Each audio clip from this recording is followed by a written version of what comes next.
That reminds me, I What? edited but did not post the last video because... Oh, well done. Good job. Yeah. So now, listeners, of you you. get to hear me live posting the last week's episode a week Exciting. This is like, when will now become then? late. See, because the problem Soon. is it takes me 18 minutes and 16 seconds to edit a podcast now, That which is rules. awesome. But that means it's now factually proven that it's okay to procrastinate. Oh no! Now your brain knows that you can. Yeah. Uno momento, por favor. Actually, I'm not on my normal computer. I can't even fucking post it right now. Sorry, guys. You don't get to see how the cheese is made.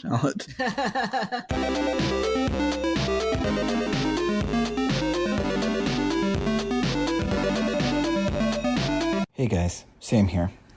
There's a Japanese art called kintsugi, where pottery is broken, then mended with gold to highlight the breaks and defects, because there is beauty in brokenness.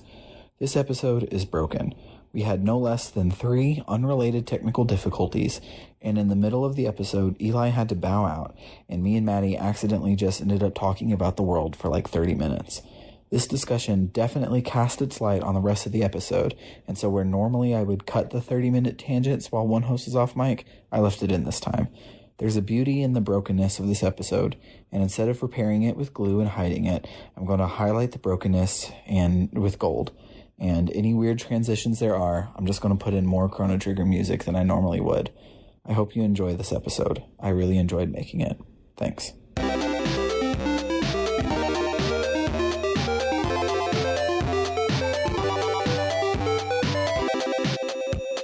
Welcome to RPG Book Club, the podcast where we play a little bit of a video game and talk about how it makes us feel. I am Sam Allman. Oh God, I'm Elias sailing in my warhead. You'll have to forgive Eli. He has had, I believe, 5 hard ciders? I'm on my 5th. I have All right. not actually had my 5th yet. I'm working on it. All right. Okay, so you're gonna get less and less lucid as the episode progresses. Anyway, I'm pretty not lucid right now, but go on. According to my job applications that I've been filling out lately, I'm Maddie Grace Alexandra Webbin. Oh God, how many more names are you gonna have? Maybe one more. I mean, go big or go home, right? Yeah, go. Well, no, because Grace isn't a middle name. Grace is it's a double first name. So Alexander's just the middle. It's the middle name. Oh, well, fine. Be that way. See, it's See if I relatively care. reasonable. Anyway, I've been batting it around for a while, but since I'm putting it on my job applications, I guess that means it's official. I mean, it's not official. It's not legal, I mean, but that it's doesn't real count. if you say it's real. I mean, like, That shit what- costs too what much even money. I don't is have reality? $430. fucking everything's made up, so whatever, fuck it. Exactly. Anyway, Sam, what podcast is this? This is the podcast where we talk about the racial injustices going on in America and how they're really fucked up, and we hate cops. And I don't care if you All chancellors are bad. Yeah, and we don't care if All you chancellors are bad. tase this podcast because we're still gonna say fuck cops, and It's true. it's real easy to make jokes about it, but it's like also real important, and so we're probably gonna make jokes because that's who we are. But we're laughing to make it hurt less because it hurts and it sucks. I'm not gonna joke about this. Fucking Black Lives Matter. Yeah, hell yeah. There's some good cop content this week, actually. At the very end there, in Chrono Trigger. Depending on what ending you get. You're cutting out again. Never mind. Whatever. Just go on. Sorry. All I heard is there's good cop content, and I'm like, Brooklyn Nine-Nine is the only good cop there's content. some good, as in interesting to talk about, and they suck, cop content at the end of this week's play. Okay. Yes. Cops are the worst. But today, specifically, we will be talking about the ending of Chrono Trigger. So, If you came because we're sellouts and wanted to hear us talk about your favorite video game and then we dropped politics into it, you weren't paying attention. But yeah, today's really weird and I have a very weird headspace and it's probably going to go off the rails and be a little weird constantly. But I mean, I'm borderline drunk, so, you know. I'm perfectly lucid and I guess we'll jump in if you need me to. Also, like, two things happened this week. Although I will say, I realized towards the end of this week's episode, oh my god, Maddie, you dumbass. You forgot to, like, develop your Marxist reading of this text this time around. Sorry, I let y'all down. We've been playing this game for 6 weeks. We've been playing this game for 6 weeks, and I didn't once think about it from a Marxist lens. Maybe in the next hour, You're I can so whip off something brand. up. Work on it. And to be fair, if I did, it'd be the same as the Xenogears one anyway. Pretty much. But yeah. What happened? Did anything not depressing happen in you guys' week, or personally depressing and not like the world is on fire depressing? I turned 30 this last week, according to Maddie. Congrats to me. I'm finally a big boy. I actually turned 35 on Thursday. I don't look it. And I mentioned that when I was buying alcohol earlier, and I forcibly gave someone my ID and was like, "Here, I swear I'm not as young as I look. I guarantee I'm 35." And then told him I was glad that I was wearing a face mask because it hid the fact that I can't grow facial hair. And he agreed with me, and it felt good because it was like, I'm having a bro moment with a dude. And nice. It's like I'm a real What's man better now. than this? Yeah. Like, life doesn't get any better than that. Like, you're Not having at a all. bro moment with a stranger, and you feel like a real man, and it's great. Eli, I believe we call them a bruh moment. Oh, I'm sorry. You're right. I fucked it up. I fucking bungled it. You bucking fungled it. I bucking fungled it. And I even told my parents, because my parents call every birthday. And so we talked for a good 30 minutes, which was a nice short call. It was great. But I was like, am I an adult yet? I own a home. I've owned a home since 2015. I've owned a car since 2015. I have a washer and dryer of my own, and I'm married. Am I an adult yet? And my parents were like, I mean, my dad outright said, he was like, I didn't feel like I was an adult until I was in my 30s. And at that point, he had like a 6-year-old kid, which was me.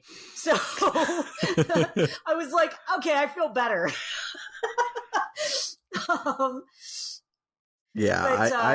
I frequently don't feel like I'm qualified to be telling Scarlett like any life advice, and she's only 3. Scarlett's older than that. Wait, what? 3 and change. Oh my god. She hasn't had her 4th birthday yet. Oh my god. Wow. I'm really behind. Or ahead. Or you're ahead, yeah.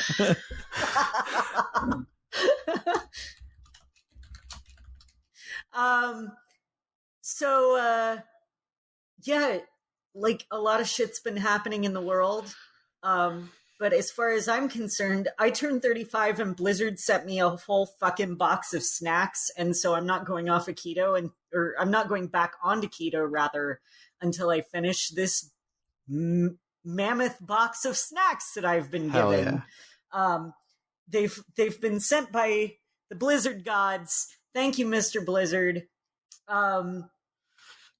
Blizzard. There are actually send me some treats. Some of them are actually keto friendly, I found out, so I'm gonna actually save those until I go back on the diet. Nice. But like, I had some honey roasted sunflower seeds earlier. Oh, they were so fucking good. Oh yeah. Like they sent me, like, it's a package of like mainly organic, and like they call out non-GMO, which is bullshit. Like, whatever. I don't believe in non-GMOs because everything is fucking genetically modified. But anyway.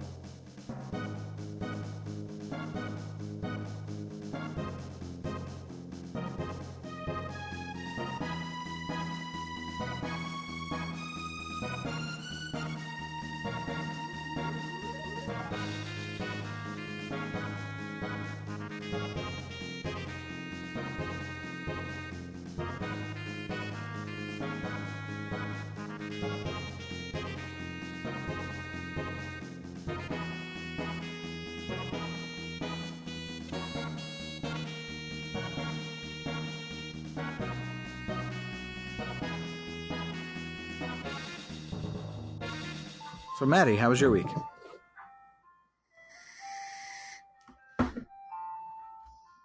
So should I go?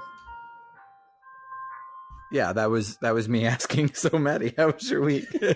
Okay. So my week, hi, I'm back. We just had a lot of technical problems, and also there's an ice cream truck parked outside my house. I really want ice cream. Is it actually an ice cream truck? I can't, like, what else would it be? I don't know where that fucking music's coming from. It's coming from outside of my window, but because of the way my house is laid out, I can't see the street, so who knows? Okay, I wasn't sure if it was like someone's ringtone or something, or like, You like want Sam has ice little cream. kids, so No, it maybe... definitely sounds like there's an ice cream truck out there, which I've never seen an ice cream truck in this neighborhood, not a single time, so that's concerning. But It's a cop. My week. No, if it was a cop, it'd be a literal tank. Anyway, maybe the tank You is can't blasting see it, Maddie. Maybe You don't the tank know. I don't think tanks blast ice cream music. Anyway, cops don't pretend to be nice anymore. They just say, "Fuck you, we're gonna shoot you now. Get the fuck out." Apparently there's a bunch of them pretending to be protesters, so that's great. Yeah, maybe. I saw a tweet that was like, I should pretend to be a cop and be like, whoa, these protesters seem to have the right idea. Let's not assault them. But anyway, my week was pretty good, actually.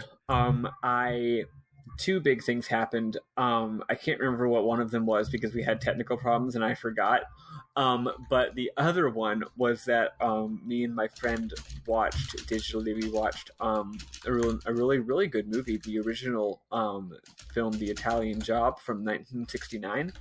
It's a great fucking movie. I've heard of that movie. It's dumb as hell. I don't know anything about that movie. It's a real good time. It's got amazing car stunts. It's just got phenomenal cars. And it's got a great ending. I thought of another thing that I did over my last week. I'm sorry, I don't mean to interrupt. Ken and I watched Jojo Rabbit. Highly, highly recommend it. Yeah, I've heard it's a really good movie. Actually, I've heard a lot of discourse about whether it's a good movie or not, but my dear sweet friend Amber Autumn likes it, and she has impeccable taste. And now you're liking it, and you have good taste. So there you go. Aw, thank you. You only say that because we both like Twin Peaks. No, we have different taste in many ways, but you fall on the has good taste side of the scale. That's really sweet of you to say. I don't believe it, but thank you. Yeah, it was really, really good. And I mean, I have a lot of really bad ADHD, and I admit to the fact that I kind of zoned out for a little bit during the movie, but I also was paying attention while I was doing other things. But even still, like, solid movie all around. Taika Waititi is fucking amazing. Anything that he's in, like, he's fucking Midas. Anything that he's in, anything that he touches turns to gold. It's great. Highly recommend. Yeah, he watching. slaps. Big fan. No, that's great. I'm glad to hear another person say that's a good movie. So after the thing is, so first of all, it's a great movie. Italian Job. One of the all-time best film endings I've ever seen. It's got a great. I won't say if it's hilarious or shocking or whatever. It's a lot, but it's an ending. It was a thing that happened. But after that, I was that was Friday night, and Oakland was having its first. It was having a sort of unplanned, not very particularly organized protest, whereas there's like a more organized one happening tomorrow night. So it's more spontaneous. Anyway, I really wanted to go join it, and I was like Googling it, like how are things going? What should I do to prepare? Should I make sure that like where should I go? I was really concerned about like what to do with like my car. So I was thinking I'll drive close enough and then park and then walk the rest of the way, so my car's not anywhere near anything that's happening. But anyway, but then I had 2 panic attacks kind of back to back about something unrelated. You shouldn't have done that. Yeah, I know, right? Next time I'll try not to. But I had these Okay, cool. I had these big anxiety scares about stuff that weren't related to the protests, and it was this big fucking hullabaloo. Like I got something in the mail that was very surprising to me and got me very worried. And that took me like 30 minutes or an hour to sort out. And I went through like a roller coaster of emotions while sorting this out. And by the time I was done, and again, I was like all dressed up and ready to go out the door. But when I was done with all that, I was like, I am exhausted. Also, it was an hour later. It was like midnight at this point. So I was like, I think I just need to go to bed. so I did not. I did not go and lend my body to the protesting mass because I was having too many emotions about something unrelated. And then some other big thing happened this last week that I don't remember, and that's me. Great. Nice. You had a good week. Yeah, pretty solid. A lot of emotions. It happens sometimes. Yeah, I've had a crazy week. For those who don't know, my wife Summer is Black, so this week has been a lot more interesting, and than maybe it was for you guys. It's a little closer to home for you for sure. I would imagine. And it's been real rough, and we can't leave our house because coronavirus, and we're still being like super safe on that. And then wouldn't have any because of coronavirus, we can't like get a babysitter to go and protest or anything like that. Mm-hmm. So we just made protest signs to hang in the windows of our apartments to just do a little.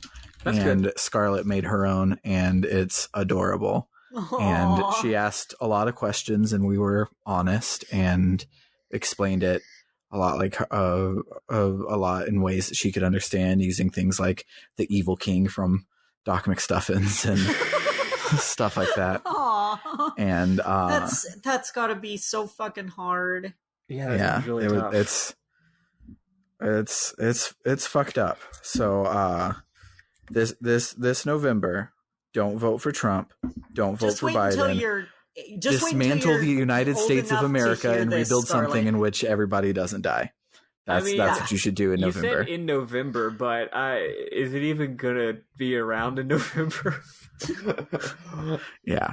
Hopefully we can do it even faster. Well, anyway, the optimist maybe cut that out. Maybe edit that out. I absolutely am not editing it out. I'm looking at trends. Fair enough. I am absolutely not editing it out. I'm not inciting people to violence. I am just saying that the system is broken. It would be great if we had a replacement for it instead of Joe Biden released a video today asking for money so he could beat Donald Trump in the election, and that was the only thing his video was about.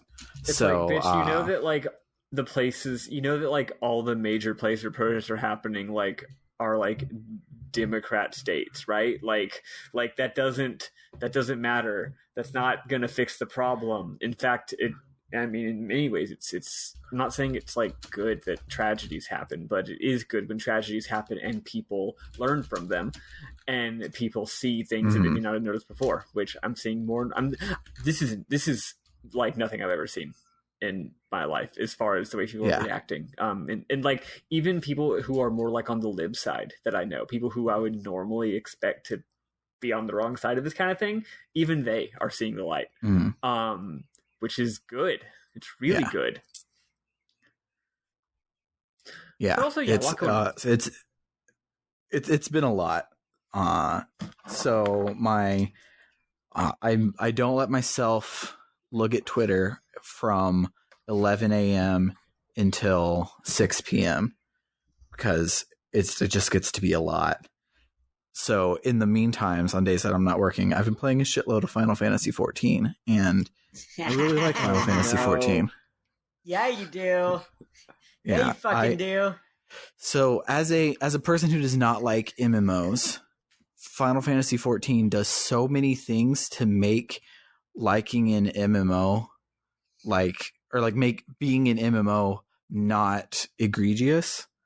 And like there's little little touches everywhere that make me enjoy it. And the number one thing that I like is I have not seen words not written by Square Enix of America in this game so far. I have not seen a single person's chat bubble or like a noisy chat anywhere, and that's basically all you get in WoW. It's like most people just want to shut up and play the game, and they're talking in private channels, and it's beautiful, and I love it. That's cool. And the story so like far, you get to actually be engrossed in the world instead of having people being like, "You want to buy Rune Essence?"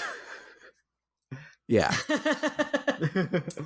and like, the story so far is pretty basic, but I'm getting to the Final Fantasy part of it all, which is pretty cool because the starting zones are they're basically the same as any WoW starting zone. There's not a lot of like Final Fantasy touch to it, but once you get out of the starting zone, you see like hey, we're the ancient order of blah blah blah, and you need to come with us because you can talk to the fucking crystals, and we're gonna go together and be a Final Fantasy game, and it's getting pretty good. Yeah, you get to be the Warrior of Light, which is really cool.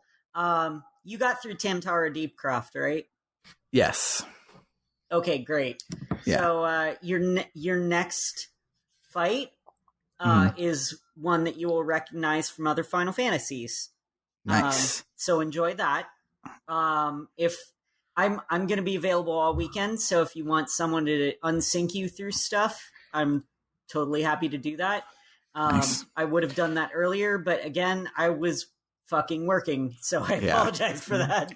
Yeah, I stupidly enjoy playing DPS classes, which is fine when you're doing questing, but then you get to like the end of the chapter and it's like, oh hey, this is a multiplayer sequence. We'll make it easy on you. Just press this button and we'll make a party for you. Average wait time for DPS players, 45 minutes. I mean, Archer was my first class, and it turns into Bard, which is great. And I actually just got my Heaven's Word Archer relic or Bard relic after many, many years of working on it. I did not get it during Heaven's Word. I'm 2 expansions late on getting Terpander, but whatever, I have it now. Nice. So that's what matters. I unsynced Alexander Savage, and I got that shit in one night. So great. Nice. But it's a lot of fun. It really does a good job of feeling like a Final Fantasy game, despite also being a multiplayer game.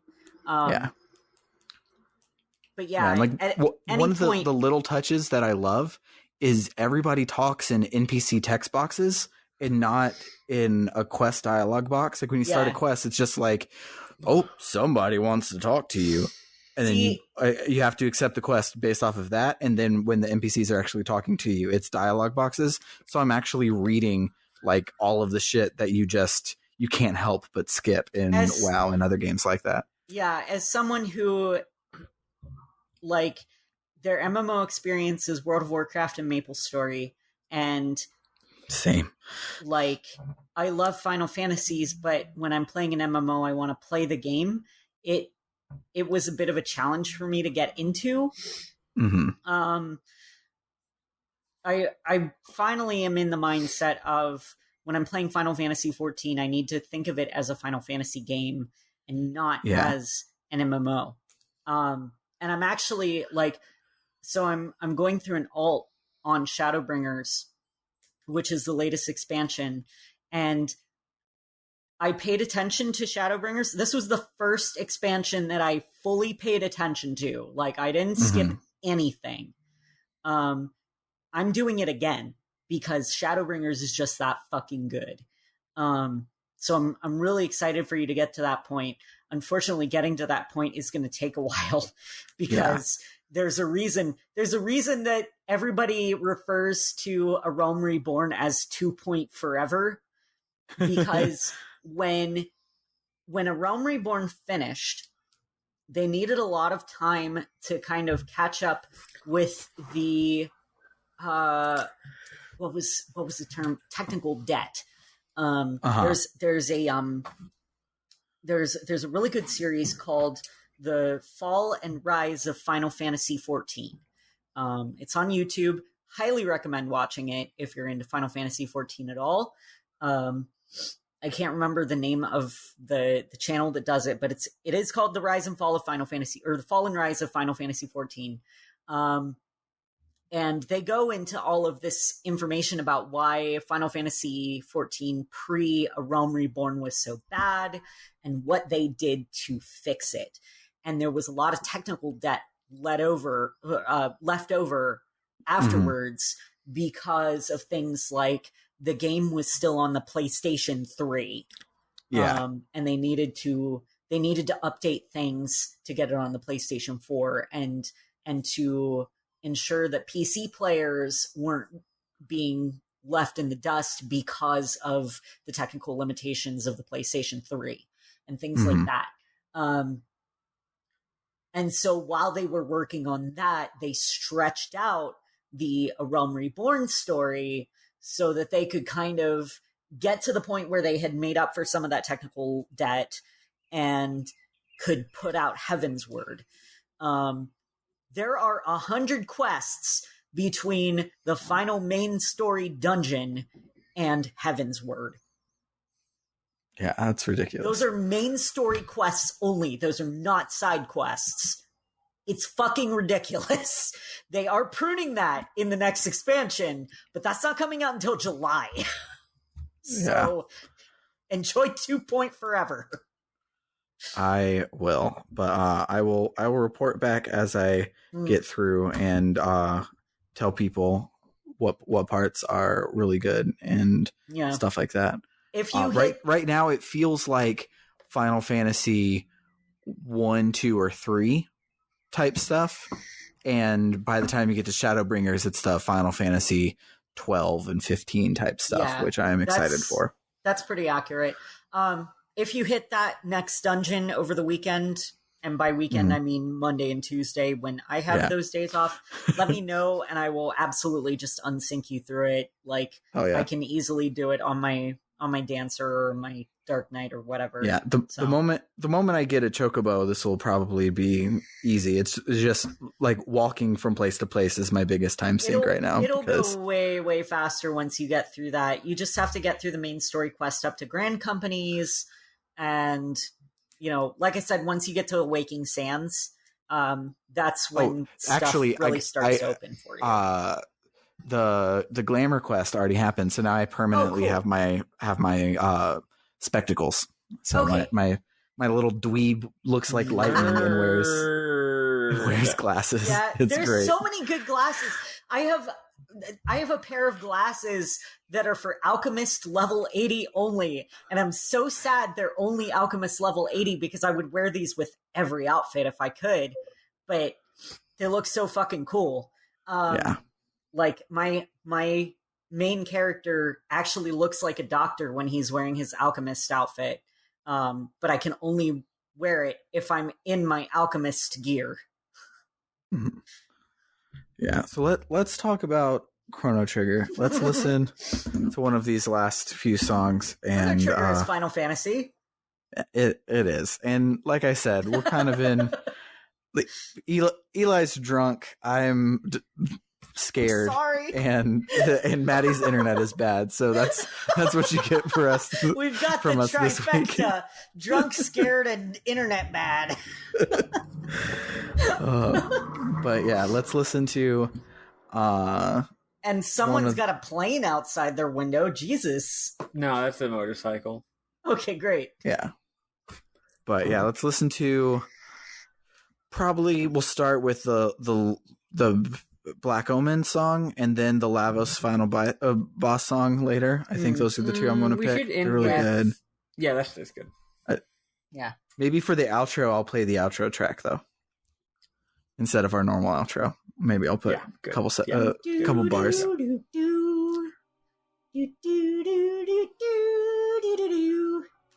I'm helping. Wait, what were you Thanks.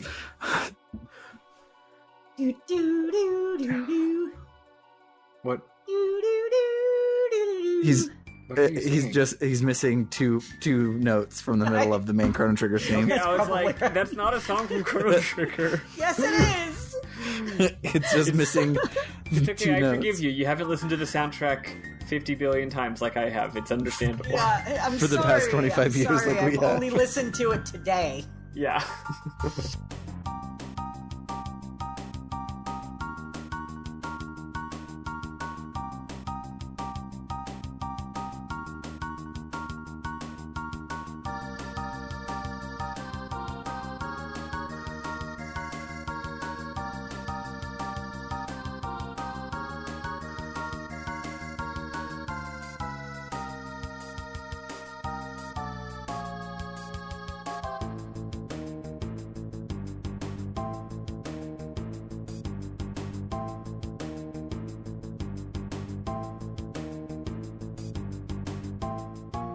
Yeah, so when we last left our heroes, Sam, what were we up to? When we last left our heroes, we had done everything, and all we had to do was go and punch Sonic the Hedgehog in his little beak. And there are a multitude of ways you can do it. Almost all of them get the same ending. I know there's a Crash the Epic ending, but I don't know how that one's any different. Do you know offhand? I can lay it out. So here's something I didn't know until this playthrough because it had never mattered before to me. You have to get a certain ending in order to be able to do New Game Plus. That's wild. I believe Sam actually said that before, but I didn't get what you were saying, so I had to look it up myself. I just figured, you beat the game, you get New Game Plus. No. So anyway, the three ways to get to Lavos are to literally just fly there with the Epic, fly 1999 AD with the Epic, go to 1999 AD with your bucket, or to go through the Black Omen. If you fly through with your Epic, you will crash into him, thus skipping the first phase of the fight. If you go through the bucket, you will have the first phase of the fight.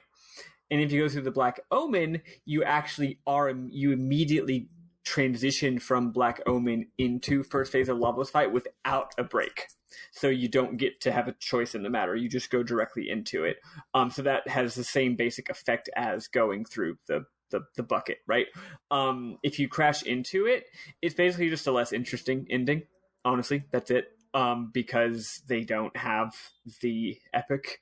It's not like it's the exact same ending, just minus the part where they have the Epic at the end. It's not the exact same. It's got some other stuff too. It's like got different scenes, but it's the same thing, but less interesting. Because the Epic is destroyed in the process. I think there might be like an interesting little escape sequence where it's like, oh, how do we get out? We don't have the Epic, or whatever. But yeah, it's whatever. Yeah. But we all did it Black Omen style, right? Yeah. When did you go to the Black Omen? Oh, actually, what time period? I will say one more thing. if you do the Black Omen and do all that, and then do the first phase of the Lavos fight, and then you are now inside of Lavos, you actually can still leave. You can. It's not a point of no return. You can yeet out. After you yeet out, you can go grab your epic and crash it into Lavos, even though you've already done the outer shell fight, thus destroying your epic for literally no reason. And if you're me, you did that after grinding for an hour and forgot to save. Because I just didn't think that was a thing. I was just like, well, time to go fight Lavos again. I didn't realize doing it that way would result in me crashing it. So I didn't want that ending. So I was like, oops. Anyway, I went to the Black Omen at the earliest possible time because I wanted to wipe it out from history. I didn't want its black besmirching its dark ominous mark, ominous, that's a real word, besmirching all of history. So I went to 12,000 BC to destroy it, which I later learned is definitely the worst way to go about it for mechanical gameplay reasons. What about you, Eli? I went in the year 1000 because the guide I was reading said go in the year 1000. Oh, yeah, I went 12,000 because it seems right, and I don't have to do mental gymnastics for why Queen Zeal is the final boss of that dungeon. So because she would definitely be alive in 12,000 BC. I mean, it's not like I went back and did the previous years, so I guess it wouldn't really matter. Yeah, so the reason why you want to do it as late as possible is that after you just finish the Black Omen dungeon, the Black Omen is destroyed, which means you've lost a primo grind spot. If you do the Black Omen in the latest possible timeline, you could then go and continue grinding earlier in the timeline or beat the whole thing again. Certain fights you have to redo, although most fights you don't. Most of the bosses you only have to fight once. But also that means in a lot of the treasure chests, some of the treasure you can get more than once. And shit like that. So yeah, if you want to get maximum treasure and maximum grinding, you do them in reverse order. I didn't do that, and I regretted it later. I just didn't fucking go back because... so, confession time, I started cheating at this point. Oh, good. My goodness. There's no cheating in a single player game. I'm getting a case of the vapors right now. I'm pulling at my collar. I am your poor virgin ears. I had the SNES 9X or whatever it's called. I can't even remember. I don't even remember what fucking emulator I use, but I had it look up cheat codes. And so I gave myself infinite HP and mana because I was like, if I try to do this without infinite HP and mana, I'm going to kill myself. So I did that. And I was right because considering how much HP it said that certain things were taking off of me, I wanted to die.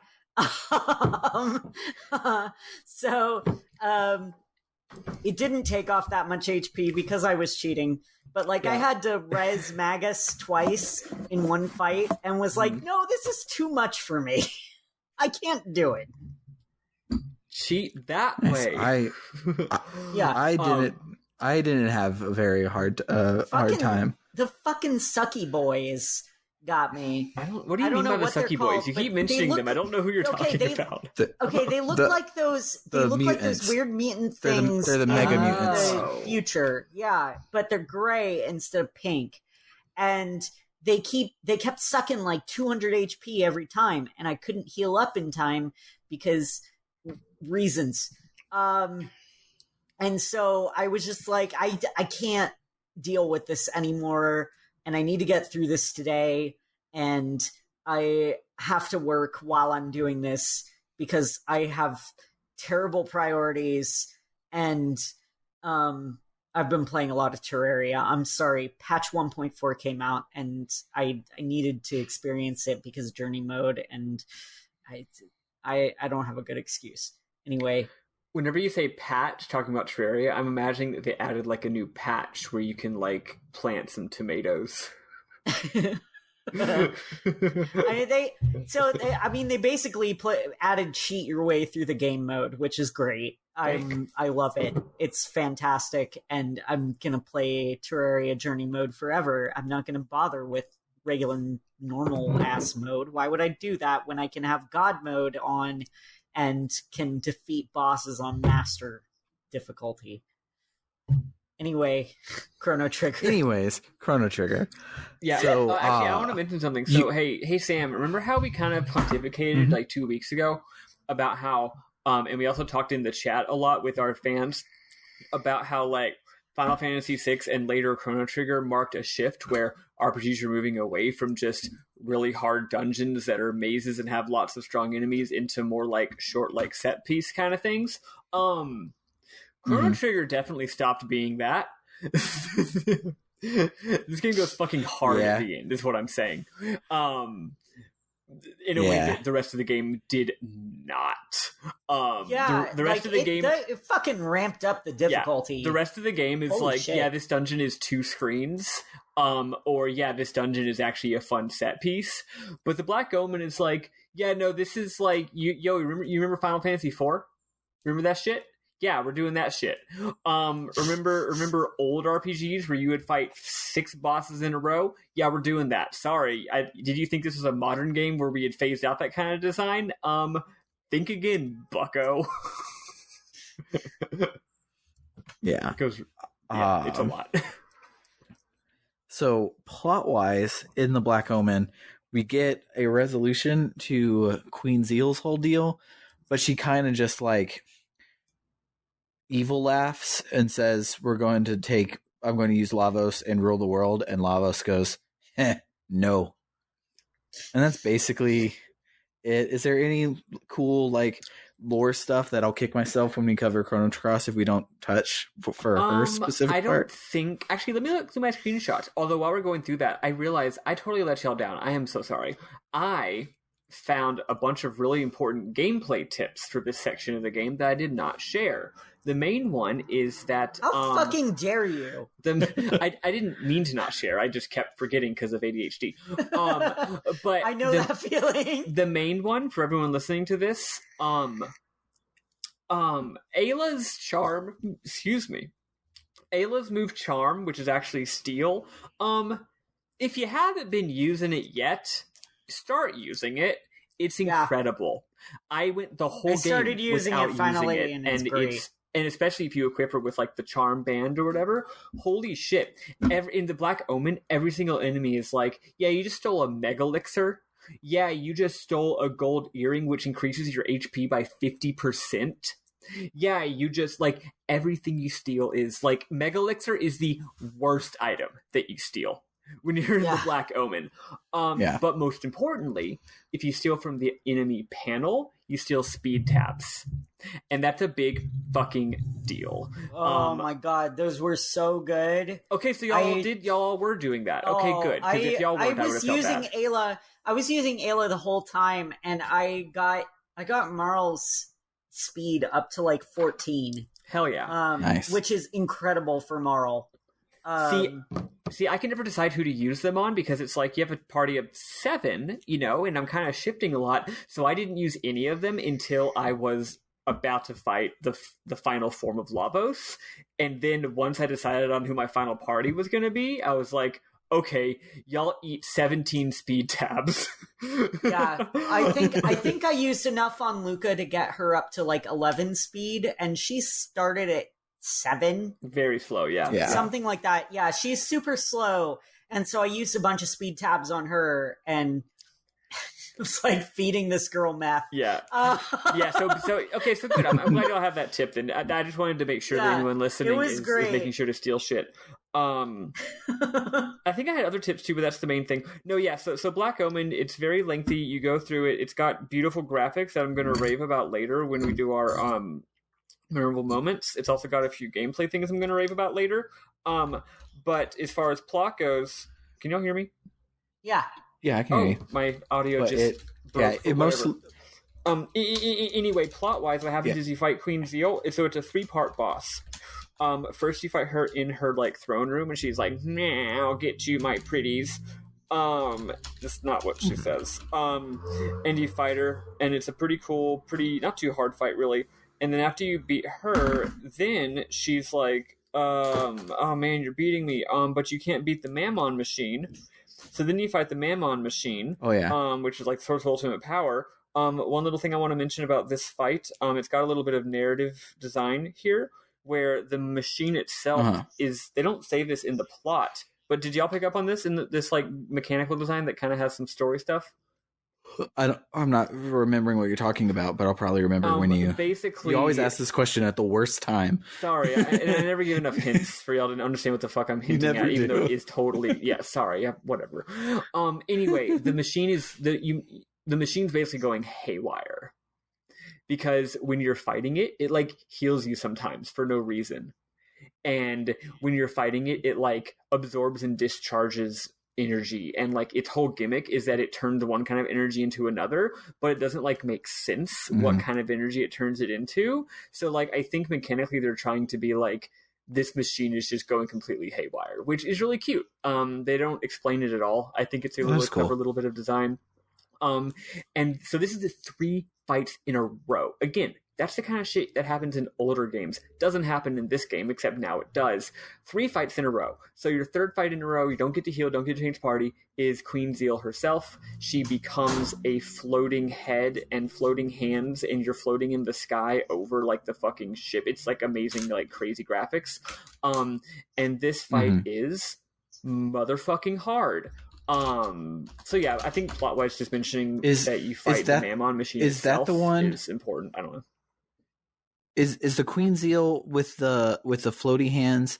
Is that the one where like the secret is the hand is the important one, or is that one of the Lavos fights? That's the final fight in the game. With Lavos? No, the secret with that's the final fight. Actually, okay, I will go ahead and go over the gimmicks real quick. So the first, because I was playing, remember, I've been doing a low-level game this whole time, so these gave me a lot of trouble, and I really fought them a lot and put a lot of brain into them, so I remember them pretty well. The Queen Zeal fight, actually, I don't remember her very well. You just hit the bejesus out of her, because at this point, Chrono and, Magus and Ayla are just doing so much motherfucking damage. It's insane how much damage you're doing with every hit. So you just wail on her. The second and then fight, she turns into something that well, then you have the Mammon machine fight. That machine's gimmick, if y'all recall, is that, like I said, it transfers energy. Basically, while it's in energy transference mode, every time you attack it, it raises its defense a whole lot. So basically, you can only attack it a certain number of times until you're doing like no damage. If you magic attack it, it raises its attack. So see, it doesn't need to make sense. Your attack, you hit it, its defense goes up. You magic hit it, its attack goes up, not its magic defense. So you can magic hit it as much as you want, but you might get wailed on later. So then it wallops you. And then there's a brief period of cooldown where you just can't hurt it for very much at all. So you learn to just do nothing or heal. And then it does a weak attack on you. And once it does that weak attack on you, then you have like a couple turns where it's not charging or anything. And you can just wallop it. Then it repeats the cycle. The Queen Zeal fight is very simple. She's a floating head with 2 hands. But instead of what the game usually does, where it's like, oh, kill the hands first or something like that, it's just don't ever touch the hands. Both of them counterattack you, and they have high defense. So literally the strategy is just, she gets 3 turns per round. Her hands are going to wallop you. Don't touch them. Which is tough, actually, because that means you can't use, for example, Magus. Or if because all of his spells hit all. So if you have Magus, because Magus is good for the previous 2 fights, this fight you just have him on basic attack duty, for example.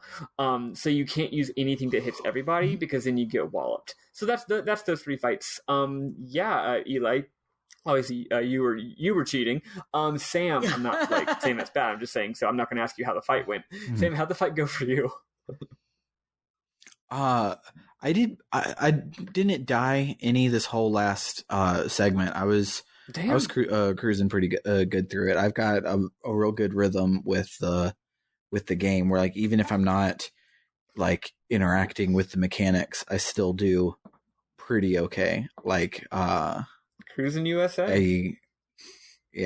I think I had I know I had Chrono. I think I had Luca and Frog, maybe Ayla, one of something like that for my thing right here. And everyone is real fast, hits real hard. So I just move fast, hit hard, and got through it pretty good. Nice. Yeah, like I said, I was lower level. So I had some trouble. Here's one thing that's really cool about lower level. I just want to push this because, like, it turns out it's really rewarding way to play the game. Once everyone learns all their techs, which they did partway through the Black Omen, it doesn't matter what characters you have in your party because you're not benefiting any from having them in your party. Because you know how, like, with other games, it's like, I want to put this person in my party just because I want to make sure they're not falling behind XP-wise.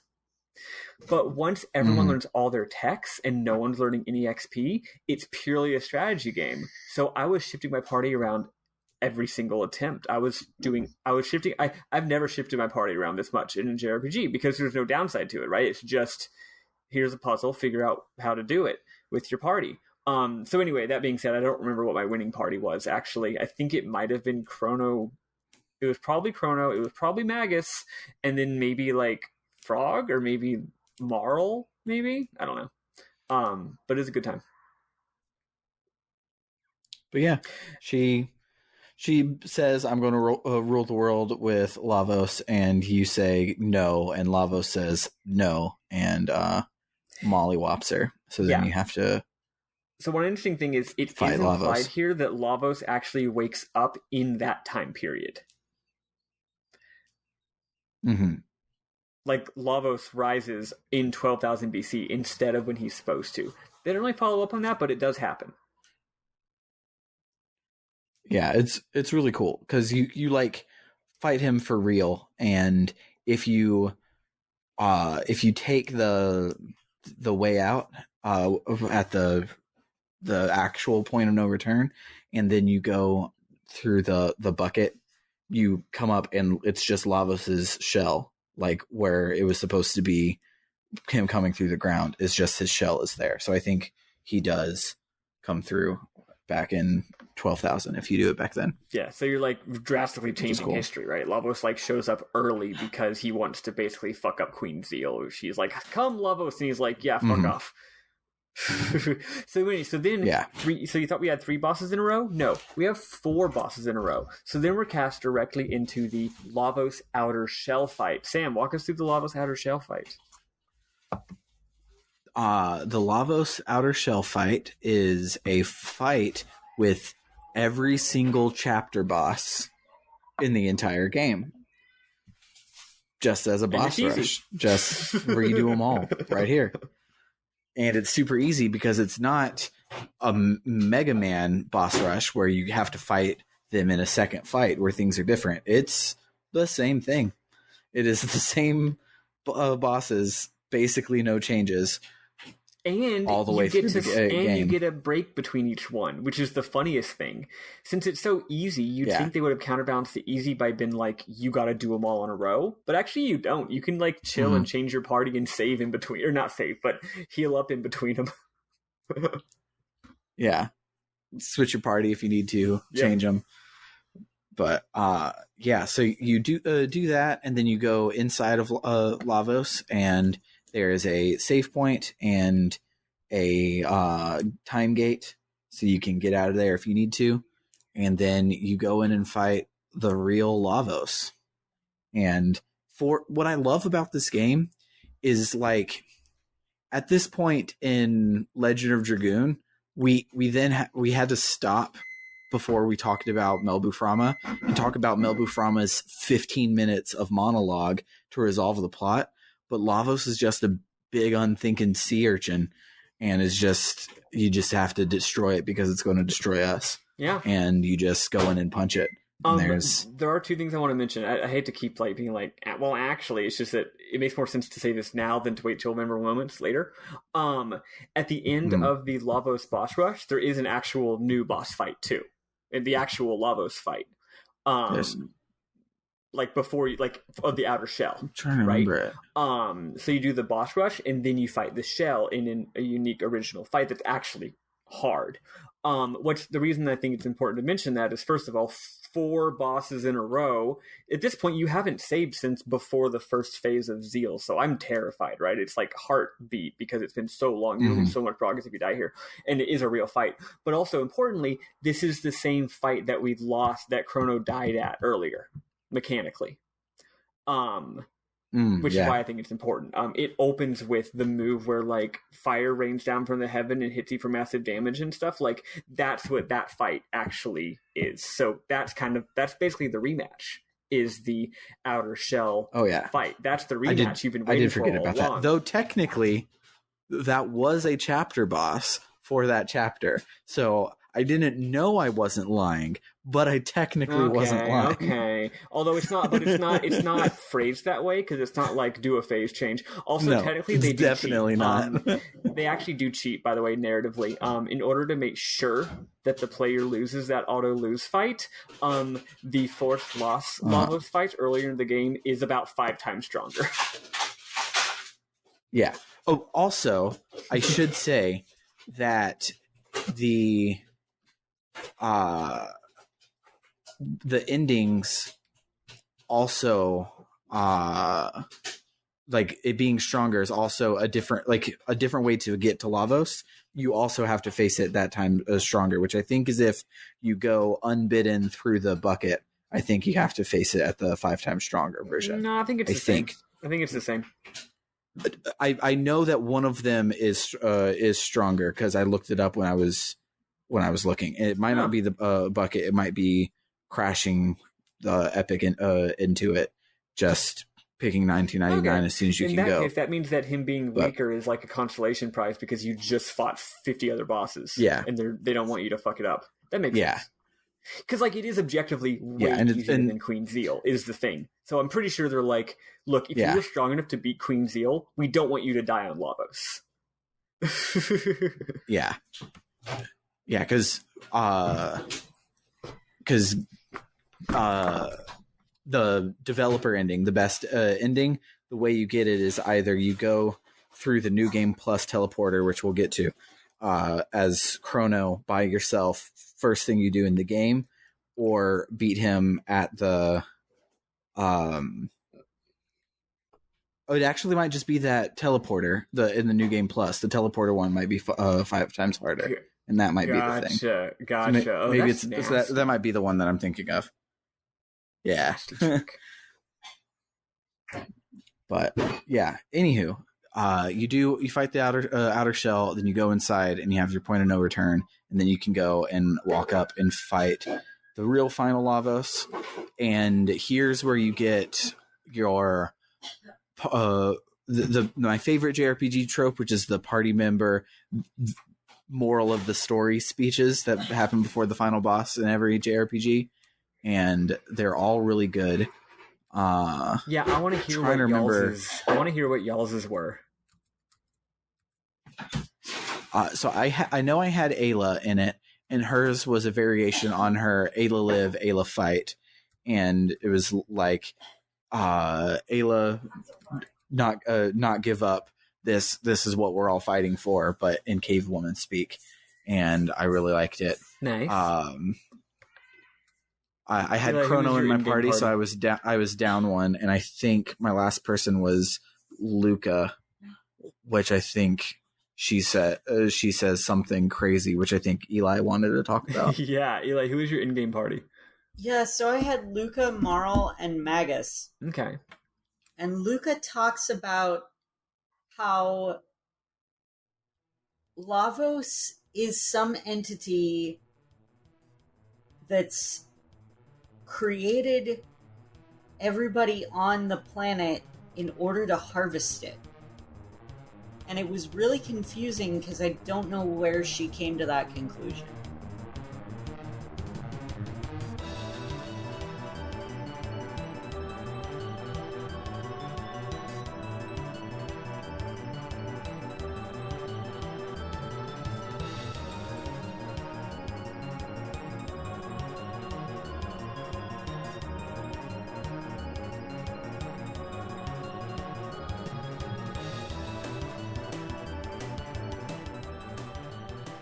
Man, I really wish that Bernie would have won.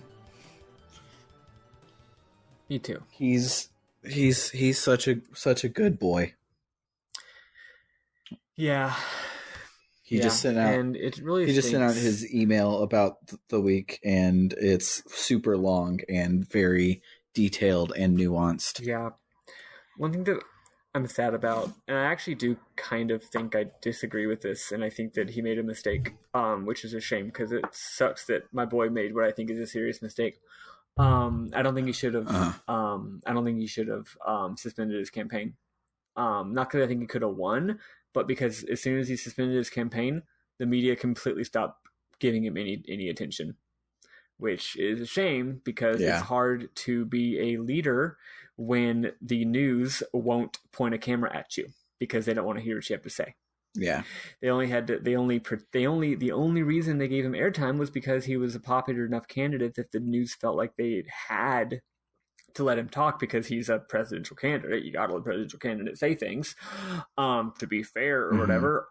But now he does these Zoom calls, he does these Twitch streams, he does these things, and does not get remotely mentioned in mainstream press, which is a shame. And I get that he can cancel it mostly because he could see that the Democrats were going to kill thousands of people with coronavirus if he didn't. And I get that. But I don't know. I'm worried there's another way he could have done it because I feel like he lost. Like his message could be a lot more powerful than it is right now, and that's not his fault. It's not his fault that the media actually fucking hates him and does not want to let anyone hear what he has to say. But he should have recognized that and said that me being a presidential candidate is the only reason I have a platform. But that just means that it is up to all of us to make sure that the ideas, not just his ideas, but the right ideas are being said. Since the news isn't going to point a camera at the one guy who's saying it, we all just got to holler. Yeah. I always saw Bernie presidency and even his candidacy as almost like kind of a cheat code, because it goes against all of established theories of power, of politics. Normal theories of electoral politics and power don't say that you can just have zero power or influence in society and then all of a sudden elect a guy to be president. That's not how it works. Bernie was essentially a cheat code. And if it had worked, it would have been great. Since it didn't work, we have to play the game the normal way. Yeah. Does that make any sense? Yeah. Unfortunately, the game is very difficult.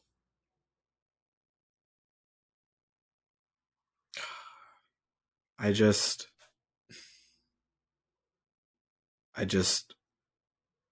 like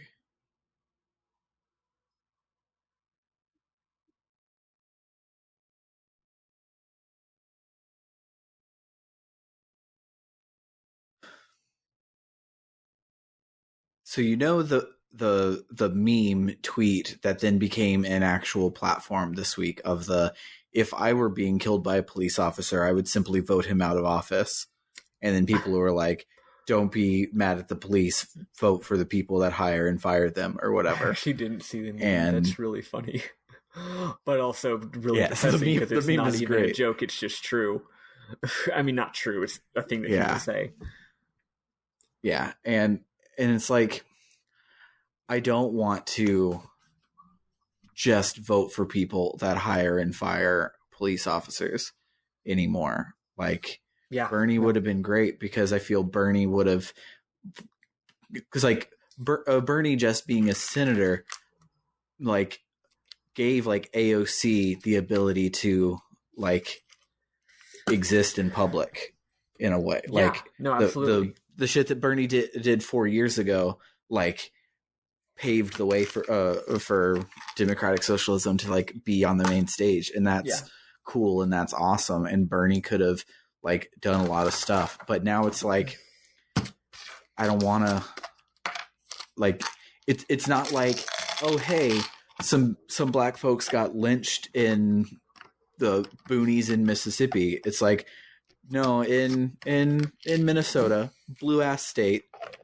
there's tanks and people are shooting journalists. Like Blue ass state where the governor or representative, or I actually forget what her job was literally one of the people running for president and didn't prosecute the guy the whole time that she was in charge.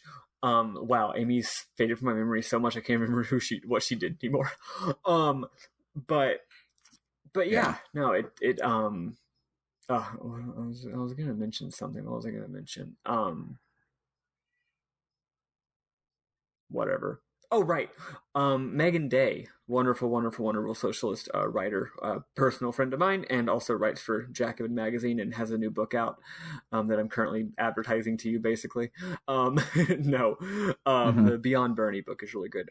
But anyway, not just in her book, but in her just speeches that she gave for DSA and in even her personal conversation I've had with her, she had a really beautiful phrase she would use, the phrase that she would use was that for 5 years, from 2015 to the year 2020, for 5 years, it was possible that a Democratic Socialist could be president. And that possibility, more so than even the person himself, the fact that that was a possibility was completely unthinkable before that. And that possibility was what it was so phenomenally inspiring, right? And it's no longer a possibility, which sucks. But in that 5 years, people even just being able to imagine that could be the case, allowed for like your stuff that you're saying, AOC, Rashida, that girl who actually fucking won the progressive DA position in New York, and then it got stolen from her due to literal electoral fraud. I forget what her name was, but she was awesome and definitely fucking won. It was very, very, very fraudulent how they took her victory from her. They were like, oh, look, we found a bunch of votes that say that you lose, actually. But still, yeah, those are things that are totally unthinkable. And all it took, it took a lot of work, obviously, but it also took giving people the imagination. The fact that Bernie has had this platform since 1972, and it's only become a thing in 2015. Yeah. Says a lot. It's taken a shitload of work. Yeah, exactly. So much work. But then it finally came to fruition. And even though it didn't come to fruition in a presidency, it came to fruition by sparking the imagination that a presidency is a possible thing that could possibly happen. And that another world, as we like to say, that another world is possible. That's people always say that, and it's true. It's very, very important. What's his ass?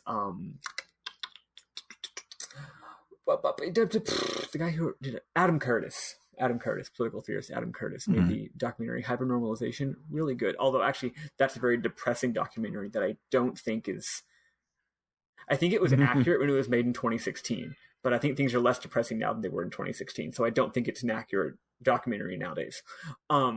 Anyway, he always talks about the phrase political imagination, right? And he's just like, people aren't going to fight for something unless they can believe it can unless first somebody has to believe something can exist before they can fight for it. Which is simple, but it's true. I think it's the most important truth that there is, almost. There's a thread that I shared earlier today that I really, really liked, where it talks about mimetic organisms. And it is obviously talking about the institution of police, but it talks about a lot of things on its way there, and it's real good. I'm trying to pull it up so I can DM it to you. Did you see Boots Riley's thread on the police? I don't think so. I'll send that to you as well. It's really good. It kind of explains the whole situation better than I could. If someone asked me for some reason, someone asked me to help them understand the current things, I'd just be like, read what this guy said. Because I agree. And he's right. And he's smarter than me. But yeah, no, send me that shit. Oh, wait. but so what it's about is Sorry, I just looked at the my phone and I saw a message from Eli saying I'm back, but it was 26 minutes ago. But I realized that was a different oh time when he left. yeah. I was like, I have a phone on Do Not Disturb, which is why I didn't notice the message until now. Silly me. But yeah, so it basically is it arrives at the point of but if we abolished the police, who would help us if we got robbed? And it basically is like, well, that's just what they want you to think. They scare you into thinking there's no alternative, so you can't even fathom that there's an alternative, so you put up with the bad shit. And that's kind of what it was like, where it's like, oh, there are two political sides, there is red and there is blue. Yeah. And then here Bernie comes along and is like, hey, green, but not the synthesis ending of Mass Effect green, like actual good green shit green. And it's a whole different way to think. And people are like, oh, wait, no, actually, the right and the left are not even like the right and the left. There's a whole spectrum of stuff on the other end of the left. And and most people just literally really cool. aren't even aware of that, and more people are now, which is great. One of my favorite books of all time is this little bitty book by a bloke named what's his fucking name? Whatever. The book is called Capitalist Realism: Is There No Alternative? And that phrase, "there's no alternative," was a very famous. I think that was said by Margaret Thatcher, actually. That's a Margaret Thatcher quote where she said, like, she was talking about neoliberal reforms, Reaganomics and stuff, and she it was part of a bigger speech, but she was just like, oh, I think it was maybe whatever. I'm getting my history mixed up right now because of my brain, but whatever. Yeah, and that's what she said. She was just like, the global capitalist system is what we have, and there's no alternative. And she meant it in like a positive way, saying like the Cold War's over, basically, right? The Cold War's over. There's no alternative to this system. This is the only system that there is because it's the best system. Of course, we know that you can read that in a very dystopian way. But and I think it's an important work of ideology is, instead of convincing someone that one thing is good, another thing is bad, you simply make them think the one of the things doesn't exist, and make it like you erase it from their worldview, and you prescribe you prescribe the arguments, you prescribe the imagination. You literally make a fence around someone's imagination and say this is the whole world, right? And that's like, that doesn't happen on accident. That's major ideological work that takes decades and decades and decades to make, and it's going to take decades and decades and decades to destroy. And that doesn't just apply to neoliberal capitalism; that applies to a police state. You say, well, what else can you do? This is just a thing that has to exist. You can't imagine it not existing. Yeah, and like even the people that are like there's so many people that are follow, like even Bernie. He's like, we need to reform the police. Yeah, but I'm like, we need to abolish the police. I'm actually not an abolish the policer right now in the year 2020 as an actual political position, and that's simply because I'm not saying that the whole like who's going to help us if we get robbed thing is true, because that's just bullshit. But the way that you get rid of the police is you get rid of the causes of the problems, right? By making a better, more equitable world where people don't have to, I don't know. Boots Riley's whole thing is basically like, because capitalism requires unemployment, because if there's no unemployment, then workers won't compete with each other, thus lowering wages. That means you have to have illegal businesses like drugs, which leads to gangs. You wouldn't have gangs if you didn't have drugs. You wouldn't have drugs. You wouldn't have a drug business, illegal drug business, if you didn't have unemployment. And basically police are to protect business. Anyway, the point is, I don't know. I think in the immediate term, like, I'm totally fine with abolish the police as a slogan, as a powerful statement that makes people mad and opens their eyes to the problem. Although as a literal political platform, I think it should definitely be more like demilitarize and significantly defund the police. which I think that would be a really great thing to do, and then we can move Yeah. on from there. I'm not saying like you shouldn't take loss of police, but I think some people can get a little starry-eyed about it. If that makes any sense. And like, I don't mean abolish the police as in just like today there are now no more police. A lot of people kind of do think that though. Like, I would be like behind that 100% if there was a replacement for the few things that you kind of do need cops for, which is not what happens if I get robbed or things like that. But like people do get murdered. There needs to be detectives to help figure that out, and some sort of like system of that. Yeah. We don't need people who are immune to that said system because they're supposed to be the ones running it and all of that other stuff that comes with the police of it all. But like, I feel, and this is, I was raised on comic books and a sense of justice, so that won't ever go away from me. So like, I feel that there is some police adjacent important thing. I couldn't put it into words right now if I really wanted it. And that's the thing. It's so hard to imagine what their placement would be because you can't imagine it because of the ideology that I was mentioning earlier. Like one thing that some people would say, they'll be like, well, what about like community level enforcers? Like people in the community who are charged with taking care of things as volunteers. And I'm like, that's like what happened with like George Zimmerman, right? Like technically. Yeah. George Zimmerman was like a community enforcer, not cop. So what I'm saying is you could still have problems with that, So it's just like, man, we're so used to not being able to imagine a solution that when we actually do try to think of a solution, we don't have any good ideas yet. But that doesn't mean the good ideas don't exist. Yeah. Anywho.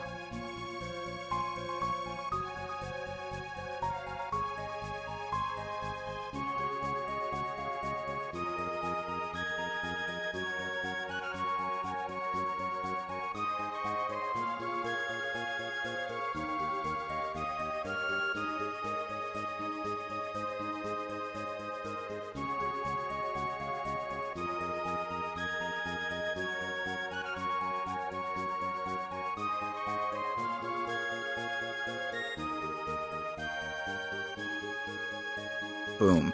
This episode is a mess. So, Eli, as we previously mentioned, was 5 ciders in, and they stopped agreeing with him, so he left.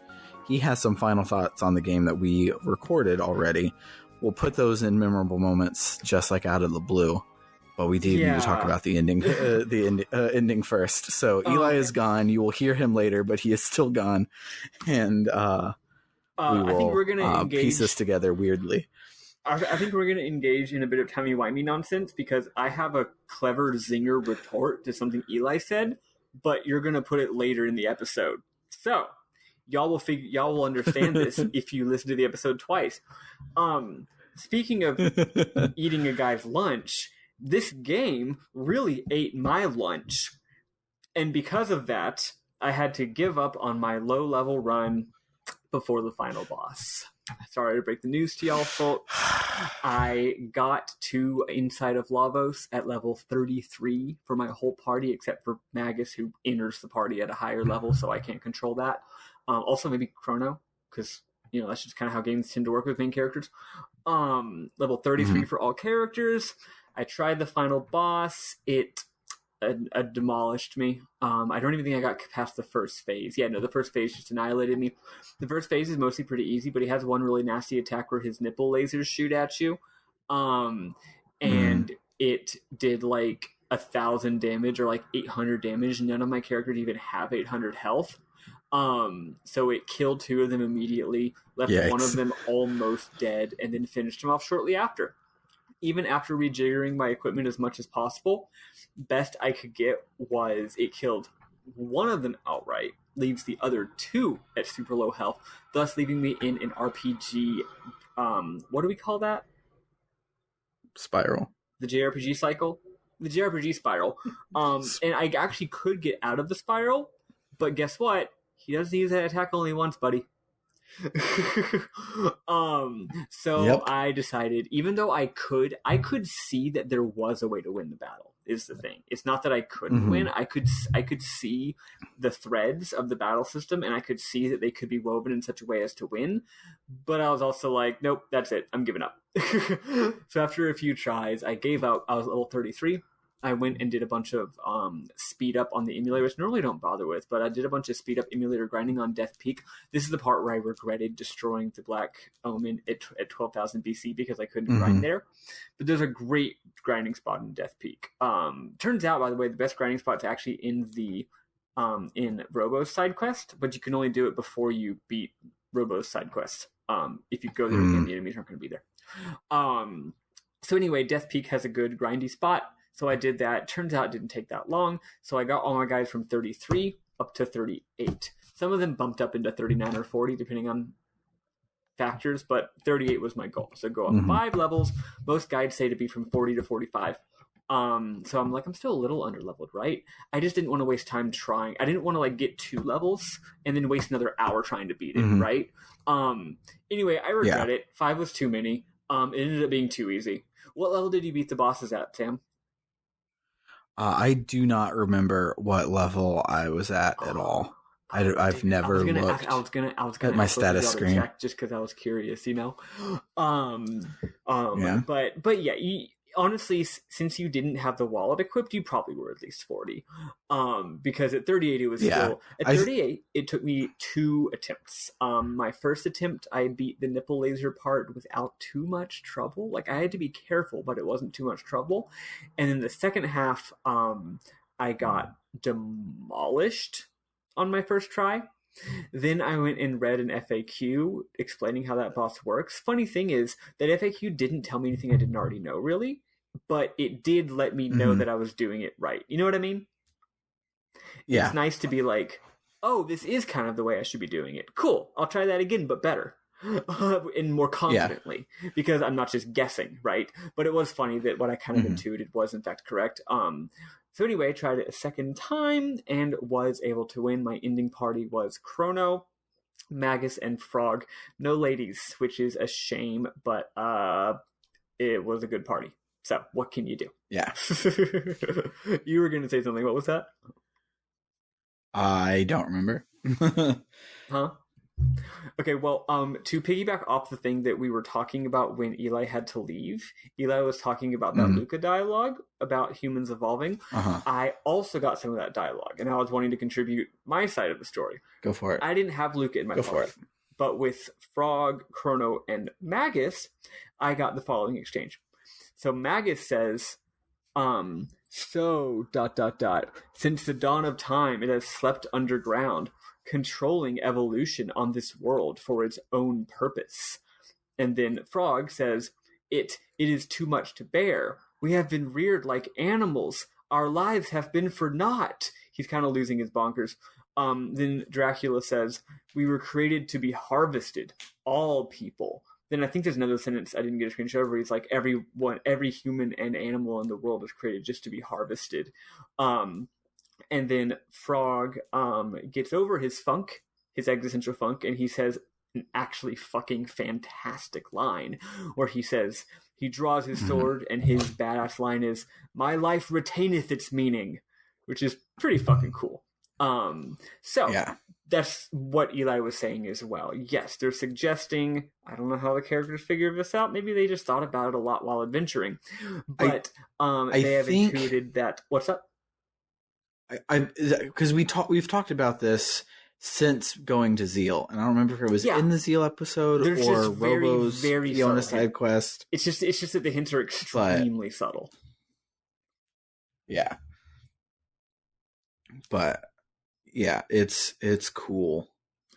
I like that idea. Also, is a lot. I forgot how much it's exactly the same thing as Xenogears. Actually, literally all people in the world were just made so that Lavos could destroy them later and harvest them for its own purposes. Replaced Lavos with giant space weapon that's a self-replicating machine bioweapon, and it's the exact same thing.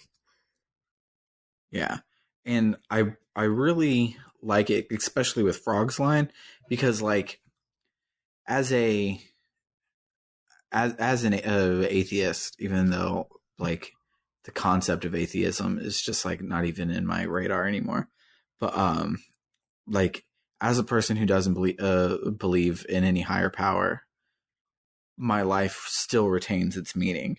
So it's like that, like, oh hey, we just proved there was a god and he has been fucking with us for a bajillion years just to kill us, doesn't mean that everything we did is important or not important. It like focuses in on the self, and I really like that. That's what I'm all about, is focusing in on yourself. It's funny because like it's not like that was actually like a theme of the story. Like Frog did not have internal conflict until this dialogue box, but it's still it's a cool little 5-second arc. Sam, do you remember the interesting blasting? Oh, go on. And like it's not like this was a theme that developed, but it like does kind of like fit in a really good way, where it's like, oh, we thought Magus was going to like destroy the world in 600, but it was actually Lavos, and like it kept actuallying, and it's just like this guy is big, bad, and evil. He made us all. Doesn't matter. He's still big, bad, and evil, and we're still gonna like punch him in his fucking face. And it's a good little button. Yeah. On to slightly continue this discussion, TBH. This is actually what I'm about to say. If you want to skip ahead like 2 minutes, you can. But it is actually a little bit of an actual spoiler for Chrono Cross if I go into this theme more. But I kind of want to, so skip ahead 3 minutes if you don't want to get Chrono Cross kind of low key spoiled. In Chrono Cross, it's revealed that, like, did Lavos literally create humans? No, we saw he fell to Earth and there were already humans, right? But he, like, he did, because what happened was before Lavos crashed to Earth, he was a red star, and the power of the red star, the red rock, he basically 2001: A Space Odyssey humans intentionally to evolve them to defeat the reptites, because for whatever reason Lavos wanted the humans to be the dominant species instead of reptites. So humans were evolutionarily guided, think like intelligent design almost, by their guided evolution, Christian evangelical style, by Lavos, which is, and that ends up being a major theme of Chrono Cross. And that's why, like, if Lavos hadn't intervened, the reptites, who we do see in Chrono Trigger, are smarter, stronger, civilizationally advanced. They're better in every way. The reptites would have been the dominant species on Earth, on Lavos's and evolutionary it's like intervention, like the Reapers. And the thing that killed them was not us humans; it was the Ice Age that was caused by Lavos crashing into the Earth. Yeah. So it's like many things. The reptiles would have just flourished if there wasn't an Ice Age, and the only reason there's an Ice Age is because of Lavos. Yeah, and you might think to yourself, but wait, Lavos was just going to feed off of the molten core of the Earth and then blow up later. Why does it matter if there's humans on the surface of it? He's underneath it. Well, that assumes that the whole blowing up in 1999 AD and destroying the whole world thing was actually Lavos's plan to begin with. Now, that's not really a Chrono Cross spoiler. You know why? Because Chrono Cross plot is so confusing that's not even a spoiler for Chrono Cross. That's a spoiler for my interpretation of the plot of Chrono Cross. It's only a spoiler if I'm right. My interpretation might not even be right, in which case it's not a spoiler. My interpretation of Chrono Cross is that everything that happens in Chrono Trigger was Plan B for Lavos. It was literally Lavos' second goal. And he only did it because basically Chrono Cross happens before Chrono Trigger. I mean, it happens both before and after because it exists in 1020 AD. Whatever. I didn't mean to get that far sidetracked. I just wanted to share some thematic relevance of the game. Yeah. Yeah, anyway, and then you fight him, and everyone talks about how their life retains its meaning, and they give their badass thing, and then you defeat it. Nothing more to talk about except the final boss is weird. Do you remember the interesting little mechanical gimmick of the final boss? The final one is the thing that looks like his head is not Lavos. Lavos is the little dork off to the side, which is cool. So in a twist that I think is personally, I feel like it's reminiscent of like Final Fantasy X. Remember how after you defeat all the really scary, huge monsters, the actual final boss for real of Final Fantasy X, Yu Yevon, is just like a shitty little spider thing? Yeah. That's kind of how this game is. The final version, after you defeated all the different versions of Lavos, is this big, hulking, bipedal bio monster thingy, and a little floating blob over his right shoulder. Turns out that he has 2 blobs. One blob is just a mook. Yeah, exactly. One blob is a mook. One blob is Lavos. It turns out one of the little blobs that looks like a side piece is actually the core of Lavos, which I don't know what that doesn't. I can't explain what that means. Like, I can't like literary style analyze it like symbolism. Here's what it means. But like, I find that very evocative. I find it cool. I find it cool that the ultimate power is. It's almost like a man behind the curtain thing, you know, from Wizard of Oz. It's just like, yeah, it's just this weird, shitty thing. And like overpowered all of his. That's kind of how, like, to literary main idea, write a bubble chart for the paragraph analyze of it. Is that's kind of Lavos's whole deal, is being a thing on the side and like controlling other stuff. That's true. Yeah. And even so him being just the blob is kind of really cool. Well, I also feel like it's a way of reducing his power, because like in like Man Behind the Curtain, because like what's like, for example, think about like in the cartoons or whatever, when you defeat the big monster, and you defeat the big power armor that the final villain has. And once you defeat his power armor, he just is like, you have the big final boss, right? And you defeat the villain who's in the big power armor, and then you destroy him, and all that's left is this tiny, cowering little shitty weakling who could not do anything. But then what does he always do? No, that wasn't the final boss. He pulls one final trick where he summons a big monster, or he reveals that secretly he planned this all along, or secretly like he made a Harvey Dent happen, or he pulls a gun on a hostage. You know, he pulls some spineless, cowardly trick after you've already defeated him, which shows how disempowered he is. Instead of standing up like a man to, you know, get all gendered about it, instead of standing up like a man, he has been defeated, so he pulls some sneaky trick. And that's a way of showing how weak evil really is, and how overpowerable evil really is. And I don't know, that it's just a tiny little game design quirk, but that's kind of what I get out of this. Except, although it does kind of undercut it by the fact that this final boss is fucking brutal. It's real hard. If this boss was like easier than the second to last boss, again like FF10, or like the Safer Sephiroth fight of Final Fantasy VII, the one-on-one Sephiroth fight that's really just a cutscene, right? Then that would have really made that thematic point that I'm making. But actually, this fight is fucking brutal. So, you know, maybe the evil villain is strong after all. Although once you beat his 2 buddies, he is a lot easier. Yeah, all he does after you beat the other 2 is just try to revive the other 2. So it is kind of his last ditch trick type. Yeah, like thing. The battle's basically over once you beat the other 2 guys. So it still kind of works thematically. I don't know. This is all very subtle. Chrono Trigger is a surprisingly subtle game. It has a lot of stuff in the margins of its.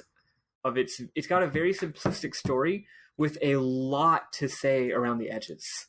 I feel like it's very human. It's a very mature story. It is clearly made by adults with life experience who have things to say, but they're not saying them directly because they're making a simple game for children, and that's fine. But yeah, anyway, you beat him. There's a lot of great graphics. Let's talk about the ending. What happened in the ending, Sam? Yeah, so you beat Lavos and you're like, well shit, did we do it? Did we win?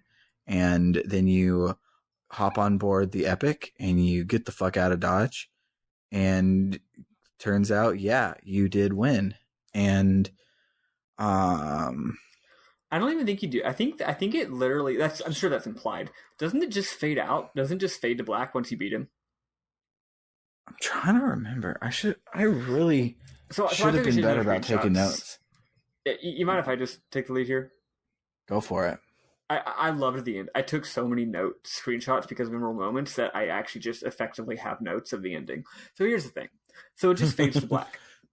And then begins a shockingly low-key ending that I used to think was a bad ending, and now I think it's an incredible ending.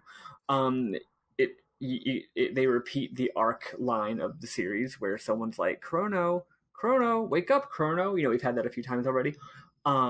You're in your house once again, and someone's telling you, wake up, Chrono. But oh no, it's the fucking cops. Literally the 1000 AD Guardia ass Secret Service ass cops are like, wake up, Chrono. And I'm like, this isn't good at all.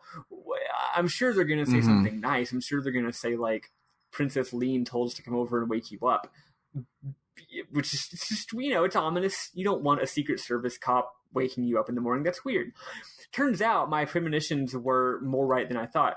The soldier says, your stay of execution has been canceled. We must now carry out your sentence. So they fucking drag you to the goddamn castle and say they're going to execute you. And Chrono is obviously probably quaking in his goddamn boots. And then you get there, and the king's there, and he's like, you've done something bad. And the chancellor's like, yeah. But it's that thing that they do in movies where they pretend like they're mad, and then they laugh and say, haha, never mind, I'm just playing with you. And then all of a sudden, King Guardia, the one from 600 BC, comes out behind a pillar. Mm-hmm. He's here. Kino from the prehistoric times, he's here. That guy who was the king, and who was the head of the Dark Ages village, is here.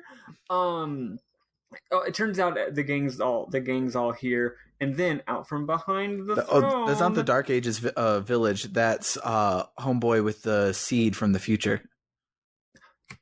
That's who that is. Okay, I couldn't remember. Thank you for pointing that out. Doan is his name. Doan. Oh yeah, earlier. Yeah, one of the final bosses. And it's important because they say that's the whole line from beginning to end of the Guardia. Yeah, which means that Ayla is Marl's great grandmother. Which is cool. So Luca shows up, and she reveals that this has all been a trick. Luca was doing the whole making you think you're going to get executed thing as a trick to bring you to the castle for a surprise, so she could surprise you. And she, I guess, went around with the epic and got everybody. Here's the thing. In general, that's a really cute thing. Friends love to play cute little pranks on their friends and then turn that prank around into a sweet moment. But the prank was making him think he was going to get executed. Right? Luca, that's too much. That is mean. And since the trial way back in the day, Chrono has now amassed the strongest weapons in all of history. So he's that poor guard could have just gotten destroyed by Chrono. Chrono we're going to come kill you. He's like, tough. I have a time machine. I want to kill you and run away. Yeah, if Chrono had slightly less respect for cops, which he should have zero, he would have just fucking murdered that guy right then with his billion point. He would have done the fucking move Confuse on him and done 1600 damage on his ass right then and there, and that would have been on Luca. That would have been on Luca's hands. 100%. Anyway, but I have two interpretations of this. One, Luca is one of those people who is like, she's a little nerdy, a little socially awkward. She doesn't really get people. Maybe she's trying to do a friendly thing and just doesn't realize that she's actually being way too extreme and mean. Or Chrono's a silent protagonist, right? Maybe Chrono's actually a little fucking bitch and is kind of a pain in the ass. And Luca is being a good friend, but also this is kind of her chance to get a little bit of revenge and mess with him, right? Like, Right. and she kind of gets vicarious. Like, this is the only mean thing she'll ever do to him, right? She's by his side from beginning to end, but he's also a little annoying. So she's got to let off some steam. She's like, okay, just this once, I'm going to fucking get his ass, and it's going to hurt, and it's going to feel real good. Anyway, this is not a thematically important thing at all. It's just supposed to be funny, but I find it very fun, very strange. Anyway, so then you learn, yes, that all these characters are in the royal line of the Guardia family, which, you know, a lot of games have weird things about monarchy. And then the king is like, it's time for the festival. We're going to have a moonlight parade. You're the guest of honor. Oh, yeah. So Luca told the king about everything. So now, like, I guess everyone knows time travel is real now. Okay. Yep. That probably won't cause any problems later. That's not a spoiler. That doesn't cause problems later. That's not a thing in, like, Chrono Cross. So then you have this game's version of the victory lap. First of all, Sam, do you notice there's a literal victory lap? Yeah, it literally laps around the parade. In a cutscene, you get to the parade at night. First of all, it's nighttime. Everything's lit up with lights. It's beautiful. Like, I teared up a little bit. It's so good. Absolutely beautiful piece of video game location. And then there's these dancers that show up, and there's balloons and children clapping, and then important thing. This whole ending, you are controlling Marl, not Chrono. Which I love, because remember I was ranting last week about how she could easily be the main character of the game. You control Marl, and you can't go into the menu and change your party order or anything. So you control Marl, and Chrono follows you around, which, again, not commented on, not a major plot point they delve into. It's beautiful. Anyway, there's this parade of dancers and flower girls and stuff, and Marl jumps at the end of the parade, and a cat. And you go all the way around the parade, which is the racetrack from the beginning of the game. That minigame, you had to guess the racer. So this Dragon Quest victory lap has to take characters literally taking a victory lap, which I find hilarious. It's so good. After that, you get to control Marl, and you get to go around and talk to people. It's actually it's a very short victory lap. You don't get to go to all the towns in the game. You just get to go around the Millennial Fair, right? You get to talk to Melchior, who is there. He's standing in the exact same place as before. Other characters are there. I love it. One thing that made me tear up a little bit, Taban brought Lara to the fair, and she's sitting on a fountain saying, "Oh, this is such a lovely night. Thanks, darling." She's just so sweet. It's a very quiet moment. This ending is very quiet. It's not loud. It's not bombastic. The music is very quaint and nice, and later it gets very slow and sweet. It's one of the most low-key endings I've ever seen. It's just these characters are having a really nice, magical time at a fair. You go up to the very north, where your adventure started with the two teleporters, and Luca's there, and the rest of your party is there, and there's an open gate. They're all about to say goodbye. Marl is very upset. She's like, "What? They have to leave because she loves her friends." So anyway, Evita says, but they understand they have to go back to their times. So she says bye to them. A few highlights. She says to Kino that Kino is her distant ancestor, so she'd better have tough kids or she'll be in trouble. She's like, please don't fuck up all of history by not having kids, or your kids get eaten by a dinosaur. Does Woolsey put a sex joke in there, or yeah, there's also a little sex joke, which is good. Yeah, there's a joke about him and Evita banging. What is it in your version? So in the Slattery, the more not Nintendo 1995, she's like, "You're my distant ancestor, so you better have strong, healthy kids, or I'll be in trouble." Kino's like, "No worry, Ayla much energy," and Marla goes, "Yeah, she does." And then it's no text boxes for like a minute, and she goes, "Wait, rules. What did you mean by that?" Yeah, this game, my version of that is Ayla gets embarrassed. Ayla gets embarrassed and it's like, "Kino, you're so dumb. Let's go right now," and pulls him into the gate. My version had the same joke, but it wasn't as funny, so I didn't copy it. When Frog is leaving, Frog is being very sweet. Again, Marl's very sad to see Mr. Mimi, that's his name in mine, Mr. Mimi leaving. But then Marl goes up to Frog, and in I'm pretty sure a complete one-off animation that doesn't show up anywhere in the game, she kisses him on the cheek. And when she kisses him on the cheek, he has the biggest, he jumps in the air and does a cartoon-like surprise face, but not the surprise face that he's already used. I'm pretty sure this is also a bespoke animation where he gets, gets, the funniest look on his face because she surprised him by kissing his cheek. Luca says, lol, don't these things always end with the princess kissing the frog? Then Magus gets ready to leave, and Marl reveals that he's going to go and search for Scala. I think that's all we get. Yeah, because Scala went missing when Lavos fucked all their shit up. We now find out what happened with Queen Zeal.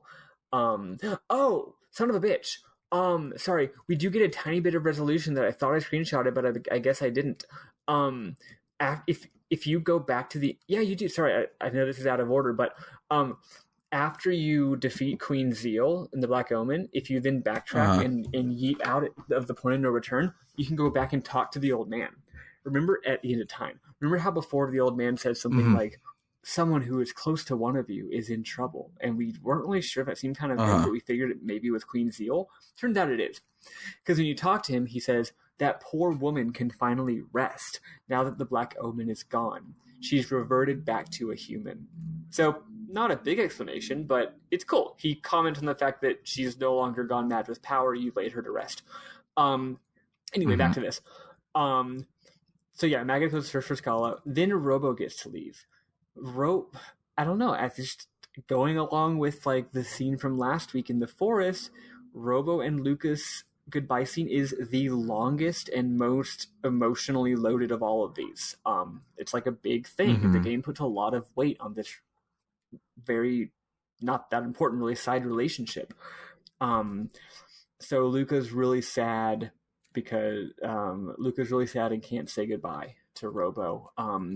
Luca realizes that because they changed the future, the bad timeline that Robo's from doesn't even exist. But Robo is so simple. Robo is so simple-minded. He's like, I'm sure there'll be a place for me in the future. I'll make it work. I'm a tough boy.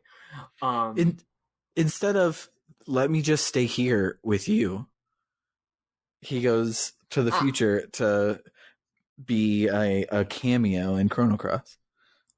Yes. I think it makes intuitive sense. I don't know. I think these characters have a sense that these people need to go back where they belong. I have an interesting thought about that that I might share later.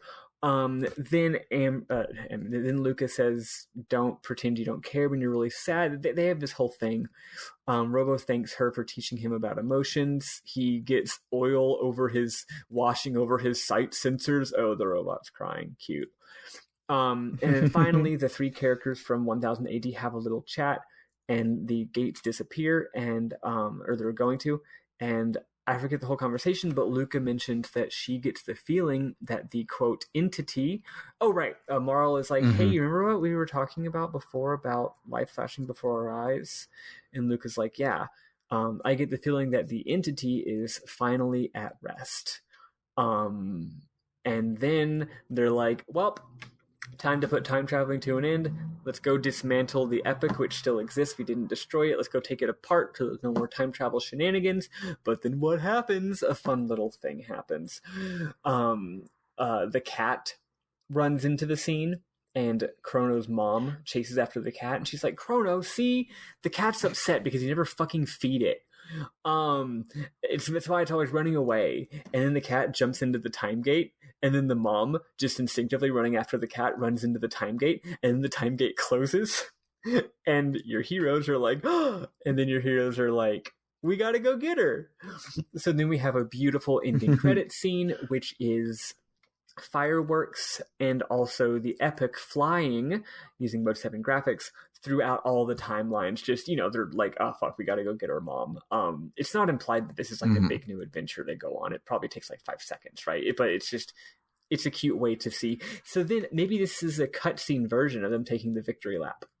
And in the cutscene victory lap, we see, is there any plot stuff here? No, the only plot stuff here is we do see a shot of Robo and girl Robo sitting on a hill watching the epic flyby. Or if you're me, you get to watch a kick-ass anime version of the scene, and it's really good. So the anime version is really good, and it's so you get to watch most of the Mode 7 one before it cuts to the anime one, and so the epic is like flying through the air in all of the old time periods and stuff, and you see like Ayla and Kino doing their thing. You fly through like 600 AD, and you see Glenn as a human again, which only happens in the bad ending. So it's weird that it's there in the not the bad ending, but one of the alternate endings. Well, I guess we're not going to make multiple. So it's weird that it's there in this one. The ending that we got, Glenn does not turn back into a human. He is a frog at the end of the game. I lost you, Maddie.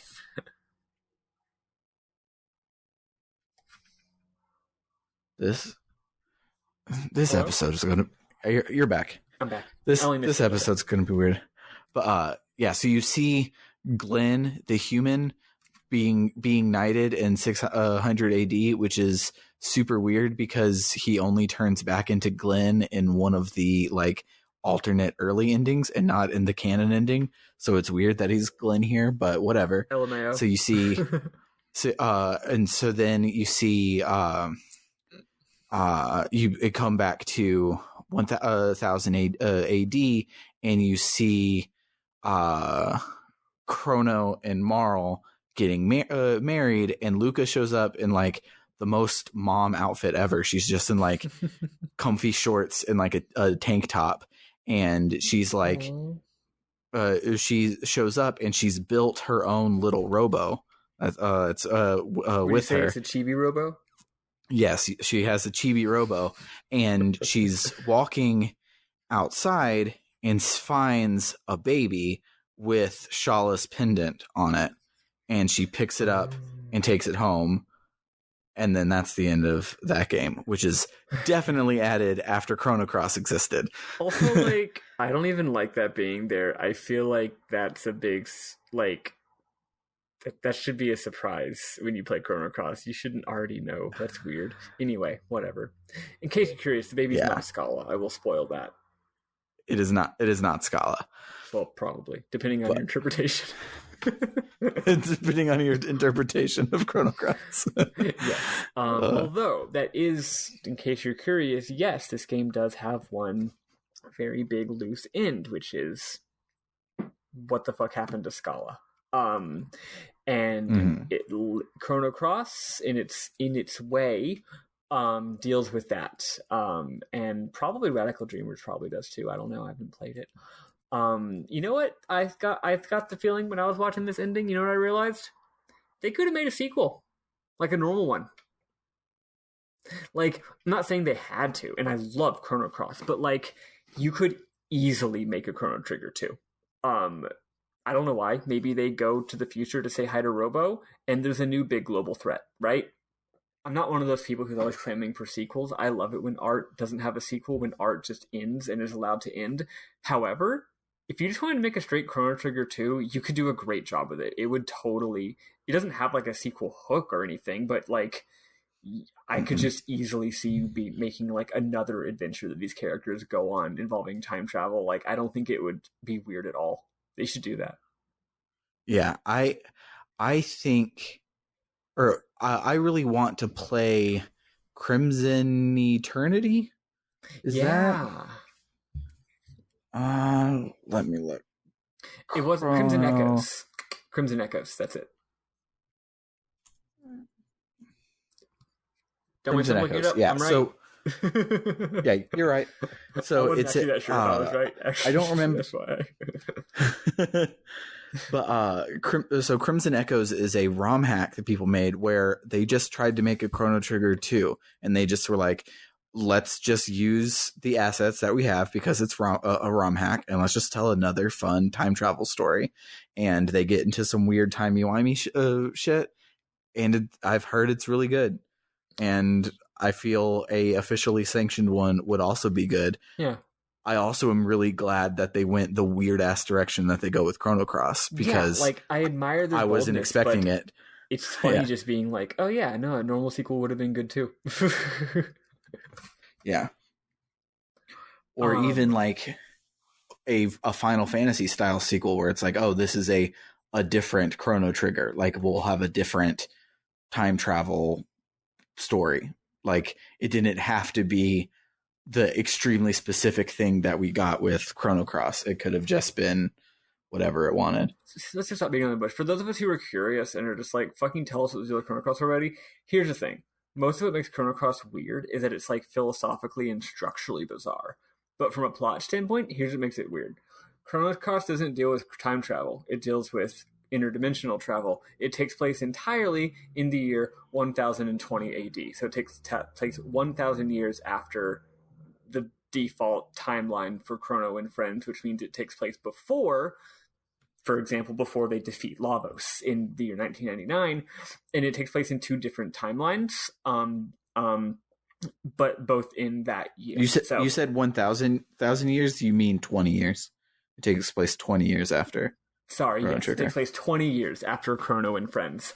So it's both a sequel and a prequel, depending on how you're counting. It deals with multiple dimensions, but it definitely deals with altered time. You know, if you have an altered timeline, that means altered history. And a little spoiler, there's definitely more than just two dimensions. The plot largely involves a staggeringly different alternate dimension that you don't ever go to, but most of the actual game takes place flopping between two alternate dimensions that are very, very similar.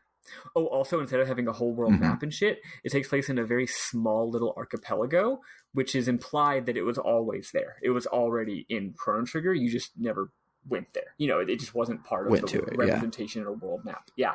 But it was always hanging out over there. Like, your main character was like alive and Chrono Trigger was happening, which is cute. Well, no, he's like 13, but whatever.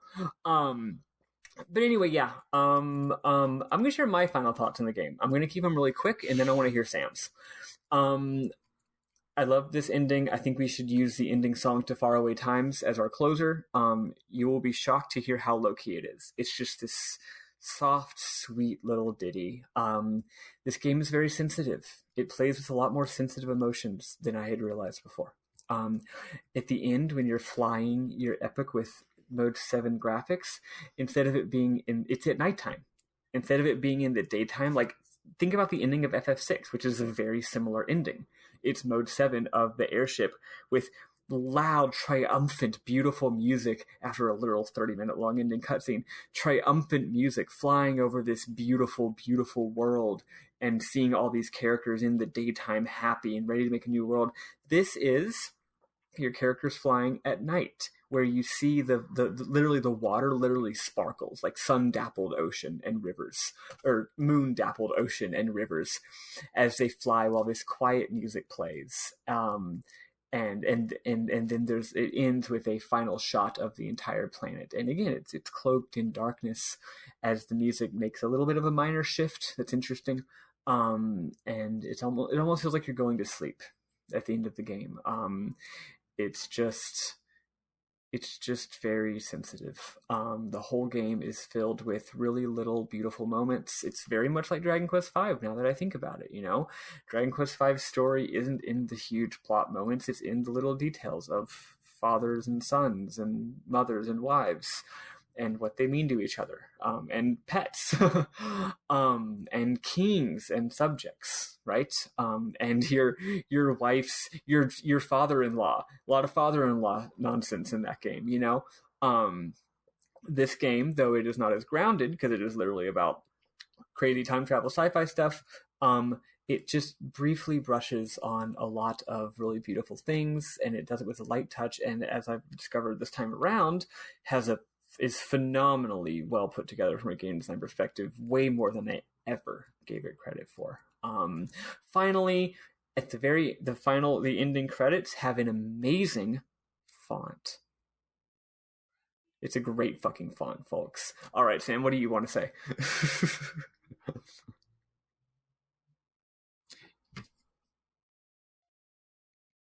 You lost me again, didn't you? God damn it. Sorry, you want to start over? I want to hear your thoughts now, not just when we do the episode later. Could you start your thoughts over, please?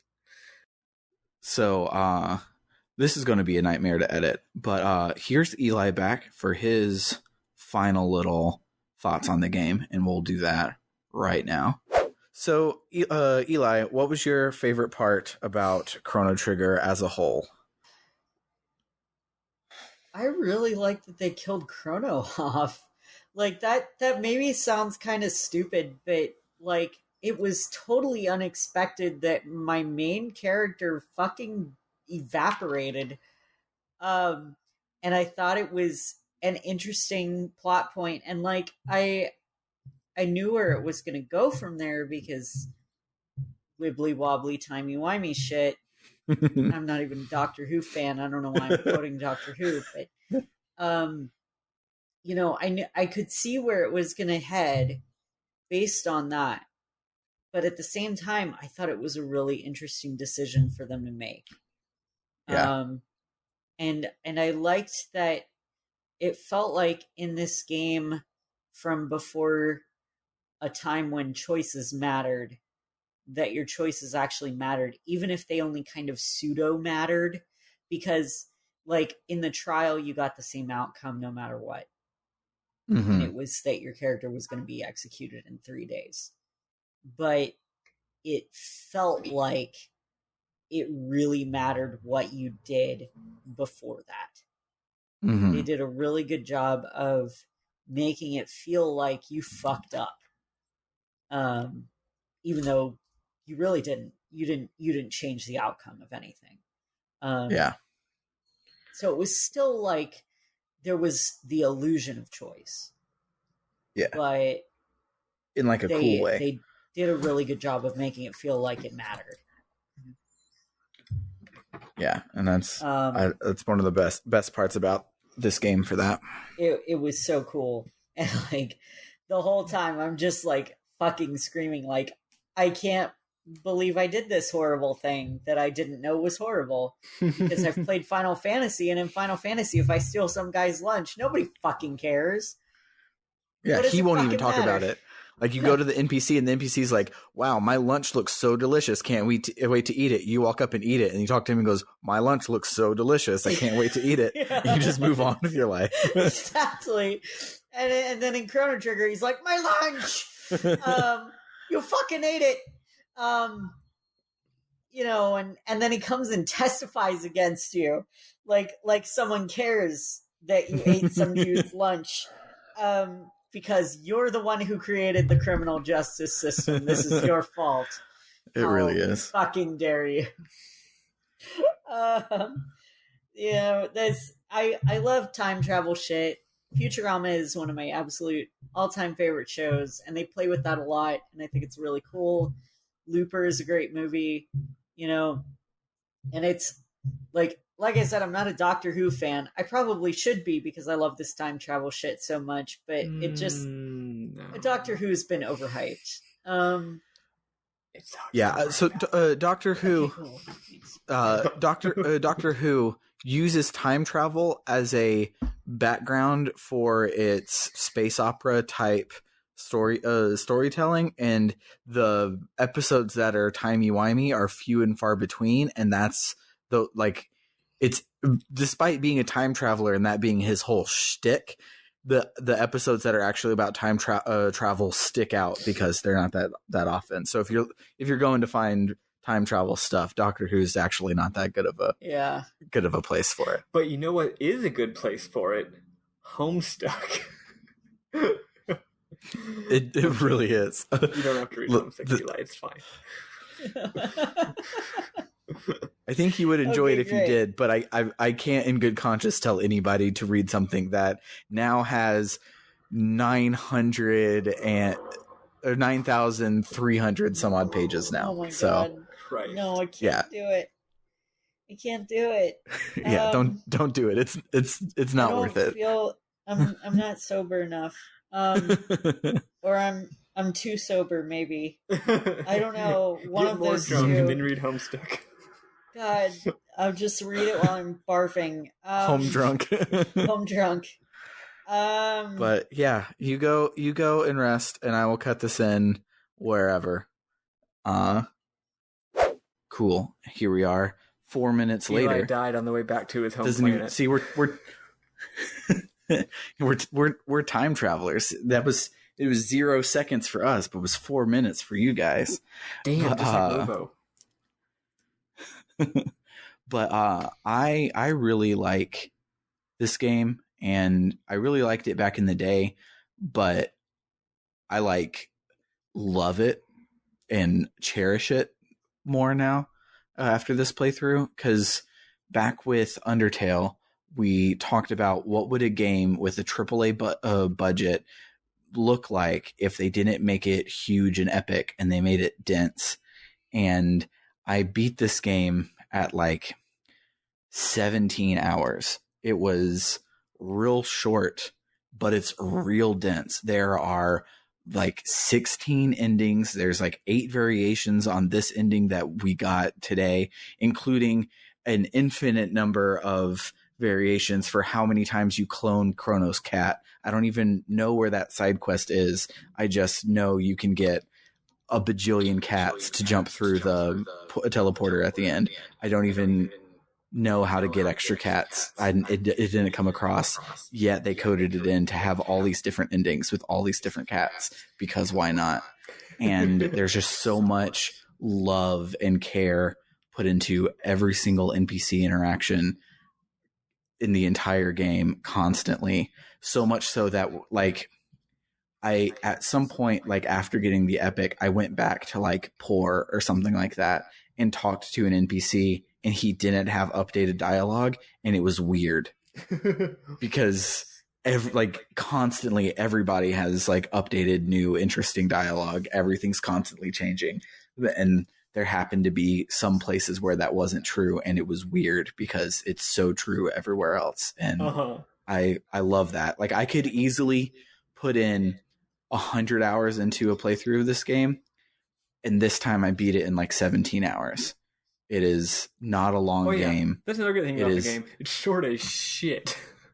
Yeah, but it's so dense, and it being short, we still got 8 episodes out of it, and we only got 9 episodes out of Final Fantasy X. And Final Fantasy X is big, long, and epic, and not a short, dense game. And it's there's so much to talk about, even though it's I don't know, it's barely longer than a Call of Duty game, which is crazy. That's true. Yeah, it's Call of Duty is usually more 10 hours, but it's about as long as The Last of Us. Yeah, I think The Last of Us rounded out around 20 hours or so. Yeah, it's something weird like that. You get a giant RPG in this sort of time scale because it's so briskly paced.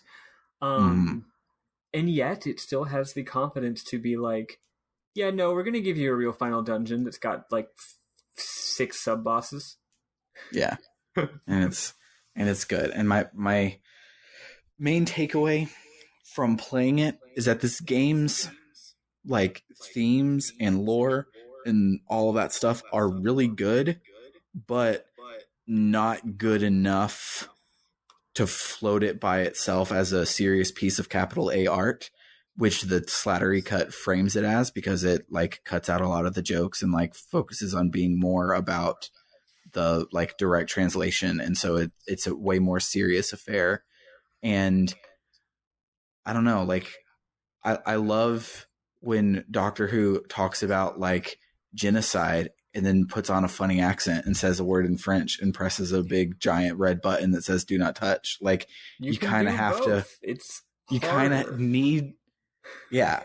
And some stories kind of need it, and I feel Chrono Trigger is one of those that definitely feels better when you have the Woolseyisms in it. And so I love the Slattery cut. I'm glad it's there. It has clarified how cool this game is in my mind, and I still am 100% on agreement that if you're playing this game for the first time, you should track down the Wait, hey, Super Sam. NES. Is this Mhm. our first Woolsey game? Yes. Yeah, that's wild. He's such a staple of RPGs, but this is our first game translated by Ted Woolsey. Anyway, just shout outs to Ted Woolsey. Shout outs to Teddy Westside. Also, shout outs to But- Tom Slattery. Like, look, Yeah. we've been kind of dunking on you, but you're probably just doing what you were told, and you did a good job. Yeah, absolutely. Like, even more than like this one in particular, he also did the Game Boy Advance Final Fantasy V, which is phenomenal. He did the relocalization for the Final Fantasy VI one as well, which is also phenomenal on the Game Boy Advance. Like, Nice. Homeboy does real good work. And although I like the weird Woolseyism of the Chrono Trigger, I think Final Fantasy VI is better on the Game Boy Advance. I don't think the Woolsey I can see that is needed as much. I think that one deserves a little more pomp and circumstance because you don't have a frog and a fucking robot in FF6's the caveman times. FF6's whole thing is that whether or not it is a sophisticated work of art, it thinks it is. Yeah. And is telling you that it is the entire time, which is part of its charm. Yeah. And it's good. Homeboy does good work. And what about your final thoughts for the game as a whole, unless you said it while you were gone? Oh, I said it all while I was gone. That was the whole thing. I was like, I'm going to get mine out of the way, and then I wanted to just let you talk, so you can listen to it later. Cool. I'll listen to it while I edit, and I'll record a couple yeah, right? Cool. I'm so sorry I was gone for so long without realizing. No, it's fine. But next week we will probably do a movie night. Longcast is evergreen, so we're not talking about the fact that we're doing 2 episodes a week on Longcast, but this is not the evergreen content episode, so I can say we're recording Longcast constantly, so I don't think we'll be able to squeeze in and a whole extra episode to make the movie night a bonus episode. So next week we'll probably do movie night, and then week after that we'll start Danganronpa, and it'll be cool. In about 2 weeks we'll be playing Danganronpa, and it's real good, and I'm real excited for it. I don't even know if I want to replay it because I literally finished my playthrough of it while I was on parental leave. So like, I just fucking played Honestly, it. Like, you can take a pass on this one, dude. You can just watch videos. You're fine. Yeah, I might watch. I remember all of the cases and all of the who did what and all of that stuff. So what I might do is I might go back and play more of the weird life sim game at the end where you can go on dates with people and do more of the social links. I might do that, or I might play Danganronpa 2. You could also, like, on fast forward, fast forward speed through the main game content on YouTube or something, just so that you can pick out some memorable moments each week. Yeah, maybe so. Or there's fast forward in game. I can just press select and it'd be fast forward and go through the whole game. Oh yeah. But I can say confidently that there is absolutely no way to break this game up without it just being save at the end of every case. Like, you technically could. There are like investigation sections, but an investigation section is not enough to float a whole episode. And so the first week is going to be a little long because there's a prologue and then case 1, but you can't, like, there's no good stopping point anywhere there. So it's a beefy first week, but after the end of case 1 will be what we play the first time. And it's good, and I'm excited to be able to gush about it. And then soon after that, we'll have our next vote will be up for what we're playing next. And it's a stupid gimmick, and I'm excited for it. We've thought of this gimmick. Stupid gimmicks.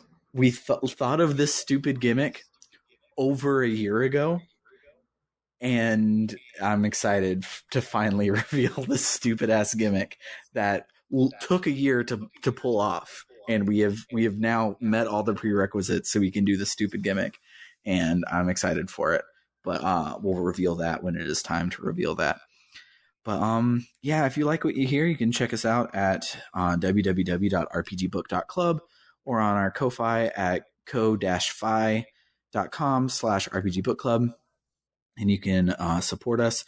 But this week, don't support us. You should donate to Black Lives Matter adjacent movement. Yeah, deadass. Yeah. If you're not sure who to donate to, we could put stuff in the show description, or better yet, you should just go to our Twitter, because we've been retweeting and sharing various things. That way you know that your money is being put to good use. Yeah. And yeah, thanks to shoutouts to Carr, who basically paid for all of the first entire 2 games of .hack GU just out of pocket last year. We're good on buying games for us for quite a while now, especially because after Danganronpa, we are, because of the shit we pulled off, we already own the game. That's like, all of us already own the game that's coming up next. So we're good. We don't need your money right now. You can donate to the people who are hurting, and that's fine. But yeah, for RPG Book Club, I have been Sam Altman. Okay, I have been Elias Sailor Eli Warren. There you go. Bye, guys. Bye, Eli. I'll Wait. upload this tomorrow. Eli, you should say that you must go because your home planet needs you. Yeah. I must go. My people need me. Eli died on the way to his home planet. I'm waiting on Eli. And I'm Maddie Grace Weather. And have a week, everybody. Bye, everybody.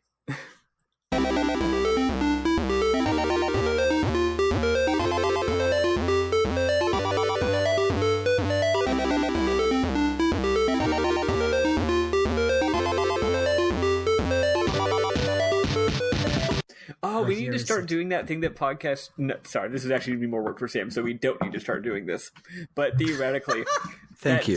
That silly, like, dumb, like, radio host kind of thing where, like, I'll say something like, I'll be like, welcome. And when I say that, you do post-processing to make it, like, a big echoey voice where it's like, welcome, welcome, welcome, welcome. That podcast I've been listening to lately does that, like, a lot, like, at random times. I need to go back and listen to the last podcast on the left again. I haven't listened to that in a long time. The difference is that podcast actually has, a dedicated producer, so it's a little different. Yeah, a lot of podcasts young do, Chomsky. And it's weird how they have other people to do stuff for them. Yeah, imagine how fucking sick that would be if we had enough of support to, like, hire a producer. That'd fucking rule. It'd be great. Actually, how much does that podcast or at least just on Patreon? They don't pay me to do it. Well, yeah, that's you already get paid for everything. All the money goes to you, Sam. Okay, paying you to do it would be cool, but imagine even better if someone else, you just had to talk into the microphone and that'd be it, like we did. Yeah. It must feel great. Ooh, and if we had to only have to play video games and talk into the mic. Maybe we could outsource the talk. Maybe we could automate most of the work. Maybe we could automate or outsource the talking part.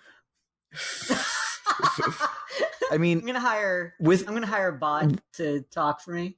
We write algorithms to generate our content. I mean, look, I'm basically an algorithm. I have like 4 jokes.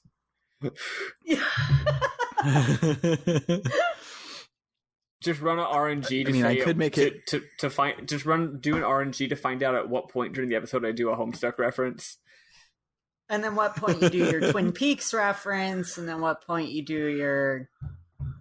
At what point I do a dumb pun based on what's been said. There you go. Yeah. Whether and then, like, if someone mentioned something about this topic, I say something problematic, and then I say cut that, but we don't cut that. Yeah, we could just do an algorithm for all of us. Just machine learning the last 3 years of the podcast, and it'll come out with something close enough. Wait, but then the machine learning, we could teach the machine to play new RPGs that we haven't even played, and then we can just listen to the pod instead of playing them. That'd be great. Let's just do that. I've always wanted to play Bahamut's Lagoon. By the way, we should play Bahamut Lagoon.